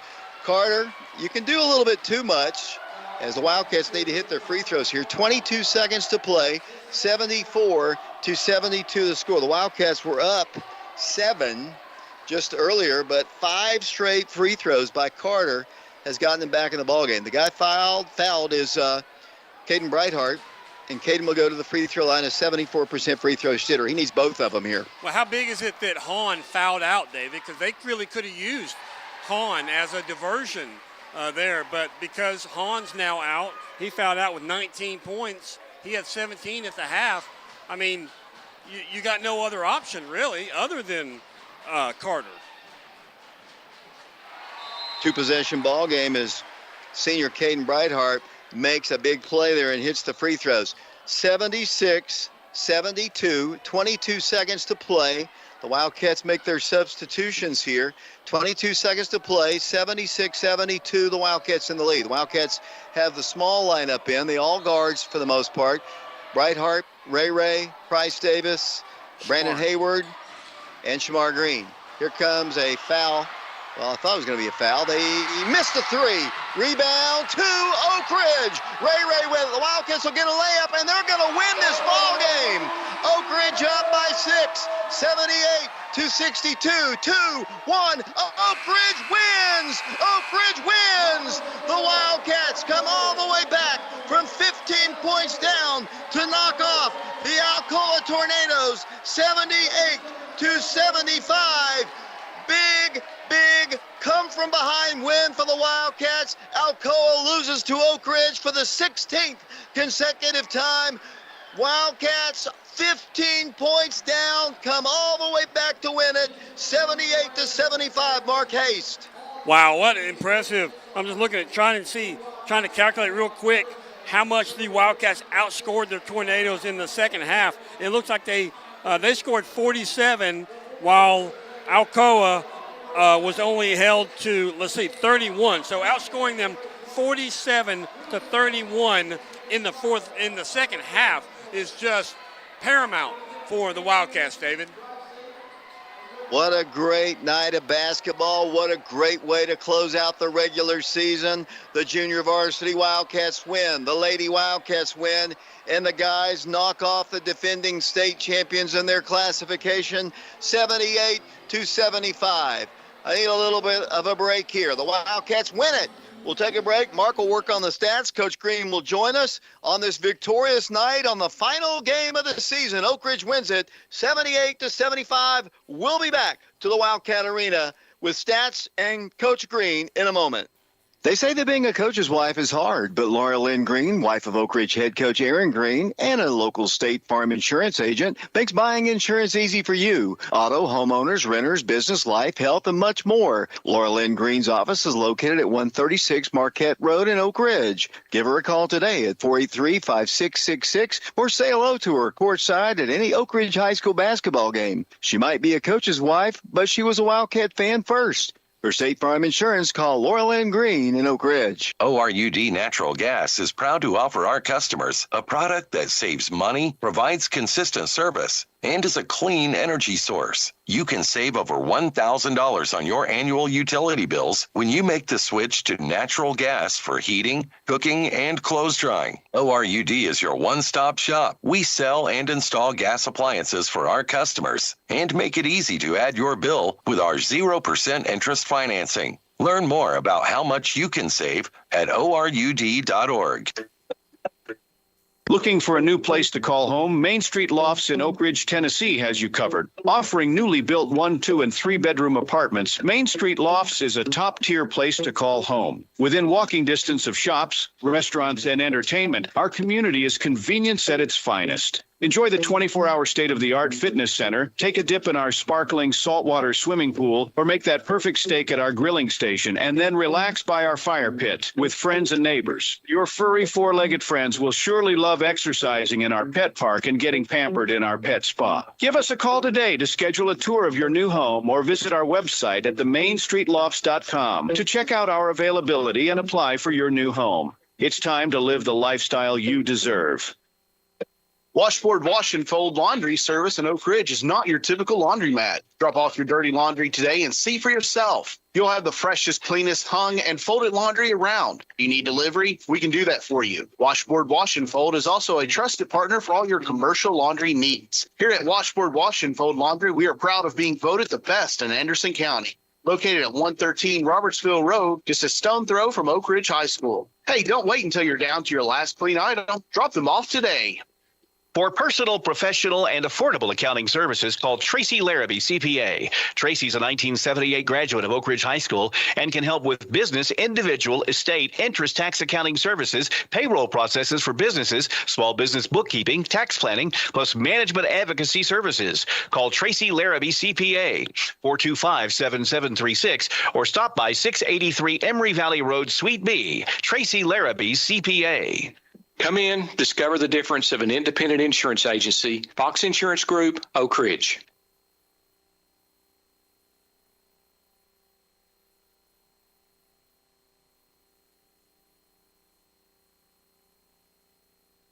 Welcome back once again to the Wildcat Arena. David Clary, Mark, and Shauna Hayes. What a game tonight here at the Wildcat Arena. The Wildcats fell behind in the ball. Actually took the lead 6-0 to start the ball game, but then fell behind 21-18 after one quarter, and it didn't get much better in the second quarter. The Wildcats eventually trailed by 13 points at halftime, 44-31, and actually then at one point trailed by 15 points in the ball game.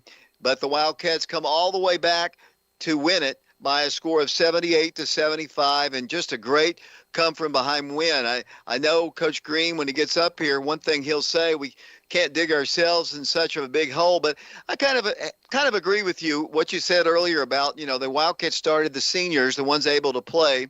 Caden Brighthart, obviously a starter every ball game, and then Price Davis has started some, and Brandon Hayward got the start today. It was just kind of a different lineup for them, and they came out a little bit disjointed, and more, Carter and Hahn and those guys were just shooting lights out. I mean, they were just shooting lights out, and it looked like, there's nothing you can do when a team shoots as well as they were shooting the ball. But then the Wildcats got some stops in the second half, and then they quit hitting the shots with such ease. The Wildcat defense kind of got better. Wildcats got some stops, got some rebounds, and they themselves started hitting some perimeter shots. Two really, really big three-pointers by Price Davis. Some clutch free throw shooting by him. Caden Brighthart, some rebounds by Cooper Williams, and just an overall, just a great team come from behind win over a really good Alcoa team who were state champions a year ago. And the Wildcats, despite being down by 15 points, eventually took the lead back up by 7, I think, only to see it kind of dwindle down to 2 and then all of a sudden Wildcats made some plays. They couldn't make plays, and the Wildcats win. Let's go to Mark here. Mark's got the final statistics of the ball game, and a really fun game to watch here from the Wildcat Arena. It was a great game, David. As I said earlier, the Wildcats outscoring the Tornadoes 47-31 in the second half to win by 3. That's so critical, David. Leading scorer for the Wildcats tonight was Cooper Williams. He had 18 in the ball game. The thing that I noticed is the balanced scoring as I'll go through this. So Cooper Williams had 18 points. He was 6 of 11 from the field, 6 of 7 from the free throw line. 16 points for Caden Brighthart, wearing number 10 tonight. He was 6 of 9 from the field, 2 of 2 from the free throw line. 15 points for Garrett Giles. He was 6 of 11 from the field, 1 of 1 from the free throw line. With 14 points was Raekwon Watson. He was 6 of 10 from the field. 12 points for Bryce Davis. We're not used to that kind of output by him, so great night for him. You said he hit 2 clutch threes there in the fourth quarter for the Wildcats. Really helped the comeback. So he was 4 of 7 from the field, 2 of 4 from the free throw line. So 5 individuals with double figures, all between 12 and 18 points. So we had 12 by Price Davis, 14 by Raekwon Watson, 15 by Jarrett Giles, 16 by Caden Hart, and 18 by Cooper Williams. Also scoring, Brandon Hayward, who started tonight on senior night, he finished with 3 points. So as a team, the Wildcats were 29 of 51 from the field. They were 21 of 31 in twos, 8 of 20 in threes, and they were 12 of 16 from the free throw line. I'm really enjoying the nice shooting percentage that the Wildcats have had here recently from the free throw line. Now looking at the Tornadoes, they were leading the scoring, no surprise. Mr. Tennessee basketball finalist Javen Carter, he had 31 points. He was 9 of 25 from the field, 8 of 9 from the free throw line. With also in double figures, Brady Hahn, he fouled out with 49.7 seconds remaining in the ball game. He had 19. Jameer Dean had 10 points. 6 points by Coco, 2 points by Graff, 2 points also by Isle, 5 points by A.J. Love.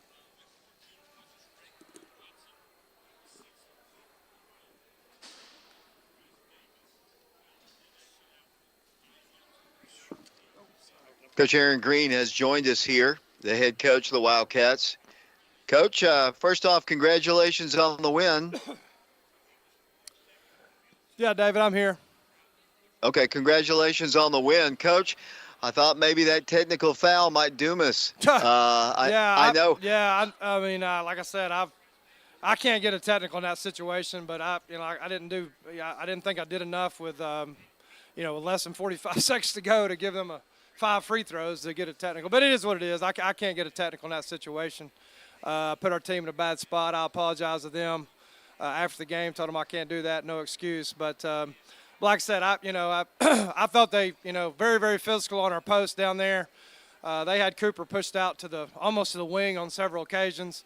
2 is hard enough to guard. And again, he draws a lot of fouls. What I used to do the same thing when I played. He flops a lot, and you can't even hardly contest a shot. As much contact as we've had all game, I just, like I said, didn't necessarily agree with it. But it is what it is. I can't put myself in a situation to do that. But I can't take away from what our guys did in the second half and come back and beat a really, really good team. But I definitely cannot do that.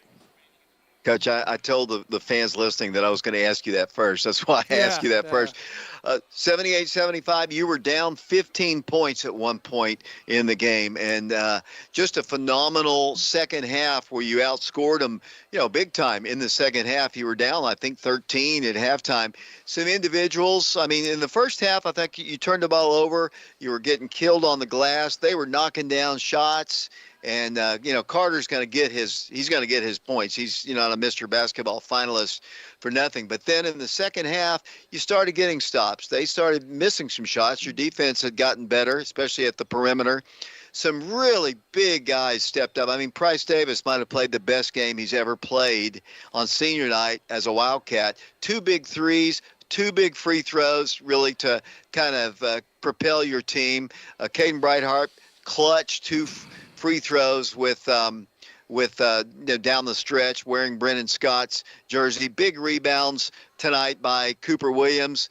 Big shooting, especially in the second half, by Garrett Giles. I think you had 4 guys in double figures tonight. So balance. And if you had told me when you were down 15 the way they were shooting the ball, I would have thought there's no way we're going to come back. But you did all that in the second half, and you win the ball game, and it was just a fun game to watch and a great way to close out the regular season. Yeah, I'll be honest with you, Dave. It wasn't much fun for me. I was first half, I was so mad I could drink gasoline and eat nails. They made I don't know if I've ever coached a game where a team made 12 threes in the first half, and some of them were tough, but again, we don't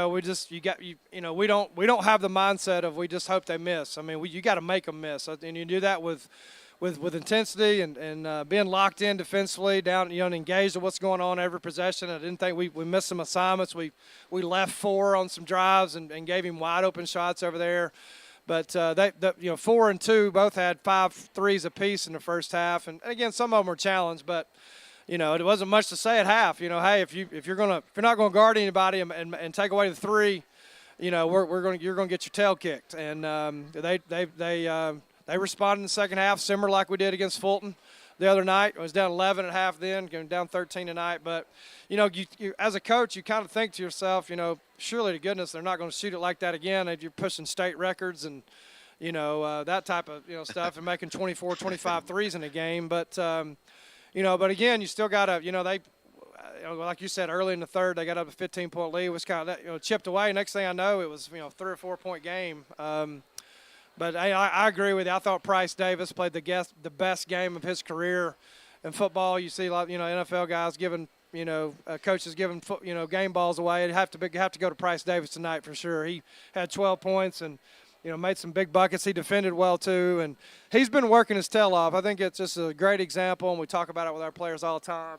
Price has worked his tail off extra on his own, on the gun. He's constantly coming. He's usually the first one here to practice. If we practice on the weekends, he's staying after practice and shooting. He struggled shooting it a little bit for the most part once he kind of got back healthy from his ankle injury. But man, am I proud of him. And and that is a prime example of what happens if you invest time into something and put work into it. Eventually, you will be rewarded. You know, and one thing that I thought was a positive too. I thought, you know, the last 2 or 3 ball games, in particular, maybe the Fulton ball game, Garrett didn't look very comfortable. In fact, I didn't think he looked comfortable at all the entire game Saturday. But tonight he knocked down some shots and they were huge, and he got some rebounds. He handled the ball real well, and it's good to see him back to getting in that form because we're going to need him in the next 3 weeks or so. Yeah, no doubt. I thought, you know, and I thought everybody in the second half contributed in some way. I thought, you know, Hayward come in, gave us some good minutes when he played, but Garrett in the second half, just looking here at his line, he had 5, 7, he had 9, and most of those were big. You know, he had some of those. I think he had 4 or 5 there in the fourth. Made a big 3 there in the third, and had a couple other buckets, and kind of came out of his shell, so to speak. And you know, thought he played well. I thought Caden Brightheart second half played phenomenal. Had 12 points second half, 2 big free throws down the stretch. You know, Cooper had his typical game. You know, he had 18, and I hadn't counted up his rebounds yet. But you know, and Ray made some big plays down the stretch as well. He had had 14 points, and again, just kind of looking at these stats here, he had 1 turnover in the second half, where he had 3 or 4 in the first half. So I thought everybody that played, especially in the second half, helped impacted the win in some way for sure. You know, I can't honestly remember 2 state champion teams coming to our place in back-to-back ball games, but that's what you've had to deal with the last 2. And you and I have talked about this for a while. I mean, you don't want to be playing somebody that you can beat by 40 just to make the fans happy on the last game of the year on senior night. You want to play good teams to be competitive when the tournament begins, and it begins for you on Friday. Back-to-back state championship teams in our gym. You lost to 1 by 2, and then tonight you come back and you win by 3 in this one. It's a great way to send off the regular season and get you into the postseason. It is, and that's a great point. I think both teams, you know, Fulton obviously heavily favored to win it again in 3A. I think Alcoa for sure, they can repeat, but you know, again, in 2A their district's really strong with AE and Gatlinburg-Pittman. But that, like you said, that's how you get better. You know, this Alcoa game was supposed to be played on a Wednesday several weeks ago, right after the snow, and we moved it here. And I was glad we was able to move it to this week. It keeps us from having to practice for a week with no game, and kind of breaks it up, kind of keeps you in your routine. So it's good. But I told the team after the game was over how proud I was of them, and heck of a job to find a way to win that game. But and I've talked about our season. We've played. I'll be honest, David. I can't remember. We've played some tough schedules over the years, but think about Hamilton Heights and the Columbia team in the Bahamas, and Harlan, Kentucky, and Durham, South Carolina. I'm leaving some out, but I mean we've played a brutal schedule, and that's how. And I think that's it's going to prepare us for postseason. We'll see. I think that's how you get your teams ready for postseason. And with that said, whether we went 28-0 or 21-7 or whatever our record is, you're now 0-0. Everybody across the state is, and all those games we just played are scrimmage games, and hopefully we put ourselves in position where we've gotten better, and I think we have. And I think playing 2 tough teams like this back to back, even though it's tough, that will definitely help us in postseason. But again, you got to go play. We got 2 good days of preparation. Looks like we're going to play obviously the winner of Halls and Central. They play tomorrow night at 6. So postseason's here, David. Man, it's flown by. How quick it gets here, but this is what it's about. This is what you play for. This is what you coach for, and should have been an exciting postseason for sure. 2 more questions, and I'll let you go. It was senior night. You had 4 seniors recognized down on the floor. Whose idea was it for Caden to wear Brennan's number tonight? You know what? I'm not real sure. I just heard Aiden, our director of basketball operations, say telling Ronnie to make sure he had 10 in the scorebook for Caden. So I'm not real sure. I'm sure that was Caden's idea. I'm sure he probably got permission from Brendan to do that, I'm sure. But yeah, I mean, just what a special group of seniors. Those guys, I remember, particular, all those guys playing in middle school. Obviously, Brendan's been, running around here with his dad since he was, about waist high. And great, all 4 of them are great kids, and they have bright futures outside of athletics, and just very, very fortunate to coach them. And those senior nights are always tough. I remember mine. I told mine before the game. I remember my senior night at Sweetwater was almost 40 years ago. We played Bradley Central, at home at Sweetwater, packed house. Bradley Central was really, really good, and we found a way to pull one out there at the end. And but I'll never forget my senior night, and I know these guys tonight. And I hate it for Brennan. We've talked a lot about it, but you can't imagine how tough that is to sit over there and not be a part of it. But man, he's a winner. As he's leaving here, he got guys, give him a hug, and our guys feel the same way. And I think if we can just, I've got a bracelet on. We wore shirts tonight, but if we can just play for him, really, because he doesn't have that opportunity, and play for him, and let's see if we can get him to have a great postseason here and get him to a state tournament is our goal. And but again, just a really, really good group of seniors like we've always had. Coach, I'd love to have one of those bracelets myself. And what a classy move by Jody Wright too on Saturday to wear for the Fulton guys to wear the shirts like they did. Yeah, and I think a lot of those guys, the Kimber twins and Tyler Lee, I think they played with Brennan a lot. So very, very classy, and it doesn't really surprise me if it's the program that Coach Wright runs at Fulton. It kind of high character, and it got really good guys, and I thought that was very, very special, and I know Brennan appreciated it. And I called, talked to Coach Wright yesterday. We always talk after our game yesterday, Sunday for almost an hour, talking about our teams and this and that. But yeah, definitely a good gesture by Fulton for sure. Coach, postseason, as you said, begins on Friday, 6 o'clock. You beat both of those two teams this year. Powell's a really, really good basketball team, obviously. Central's a good basketball team on their home floor. Hall's not a bad team. You'll play the winner of Hall's and Central. I know you don't have a preference. You're just happy to be in the semifinals and in the region tournament. But your thoughts on those two teams and how you match up with them? Yeah, I mean, you get to postseason, you're especially in a district tournament, you're going to be playing teams you've already played twice, so everybody's familiar with everybody, and it's a one-game season. I know that seems kind of a coach's cliche, but you're trying to go 1-0.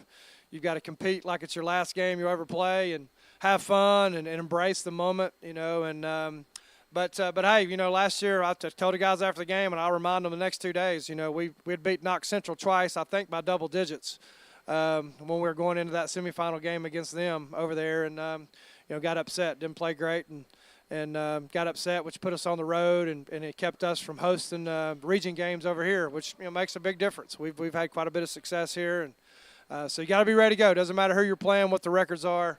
You got to be locked in, ready to play, and if not, teams can beat you for sure.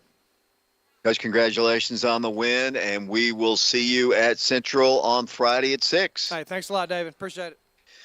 The Wildcats win the ball game tonight, 78-75. The girls win 66-46. The JV wins 69-59. Let me Mark back in here. I'm not sure he was done with everything. Mark, big wins for the Wildcats and Lady Wildcats. The girls will play Halls on Thursday at 6 o'clock. The guys will know their opponent tomorrow after the 6 o'clock game in Central. But a big win tonight for the boys after trailing so big, and a good 20-point win over the Lady Tornadoes. Yeah, just a fantastic night for the Wildcats. I don't know if you mentioned that, but obviously the JV won as well. So triple sweep for the Wildcats over a very talented Tornadoes basketball program. Very, very exciting to see what the Wildcats did tonight. Especially the double figures by 5 different individuals for the Wildcats. Just the balanced scoring is just fantastic to see, in my opinion.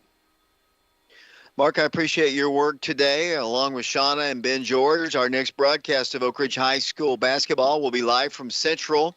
When Doris and Dennis Johnson sponsor the Lady Wildcats game against the Halls Lady Red Devils in the semifinals of the District 3 basketball tournament. For Ben George, who did our ground camera, Mark and Shauna Haste, once again a reminder of the final score. The boys win it 78-75 over Alcoa. Until Thursday night, this is David Clary saying, so long, everybody.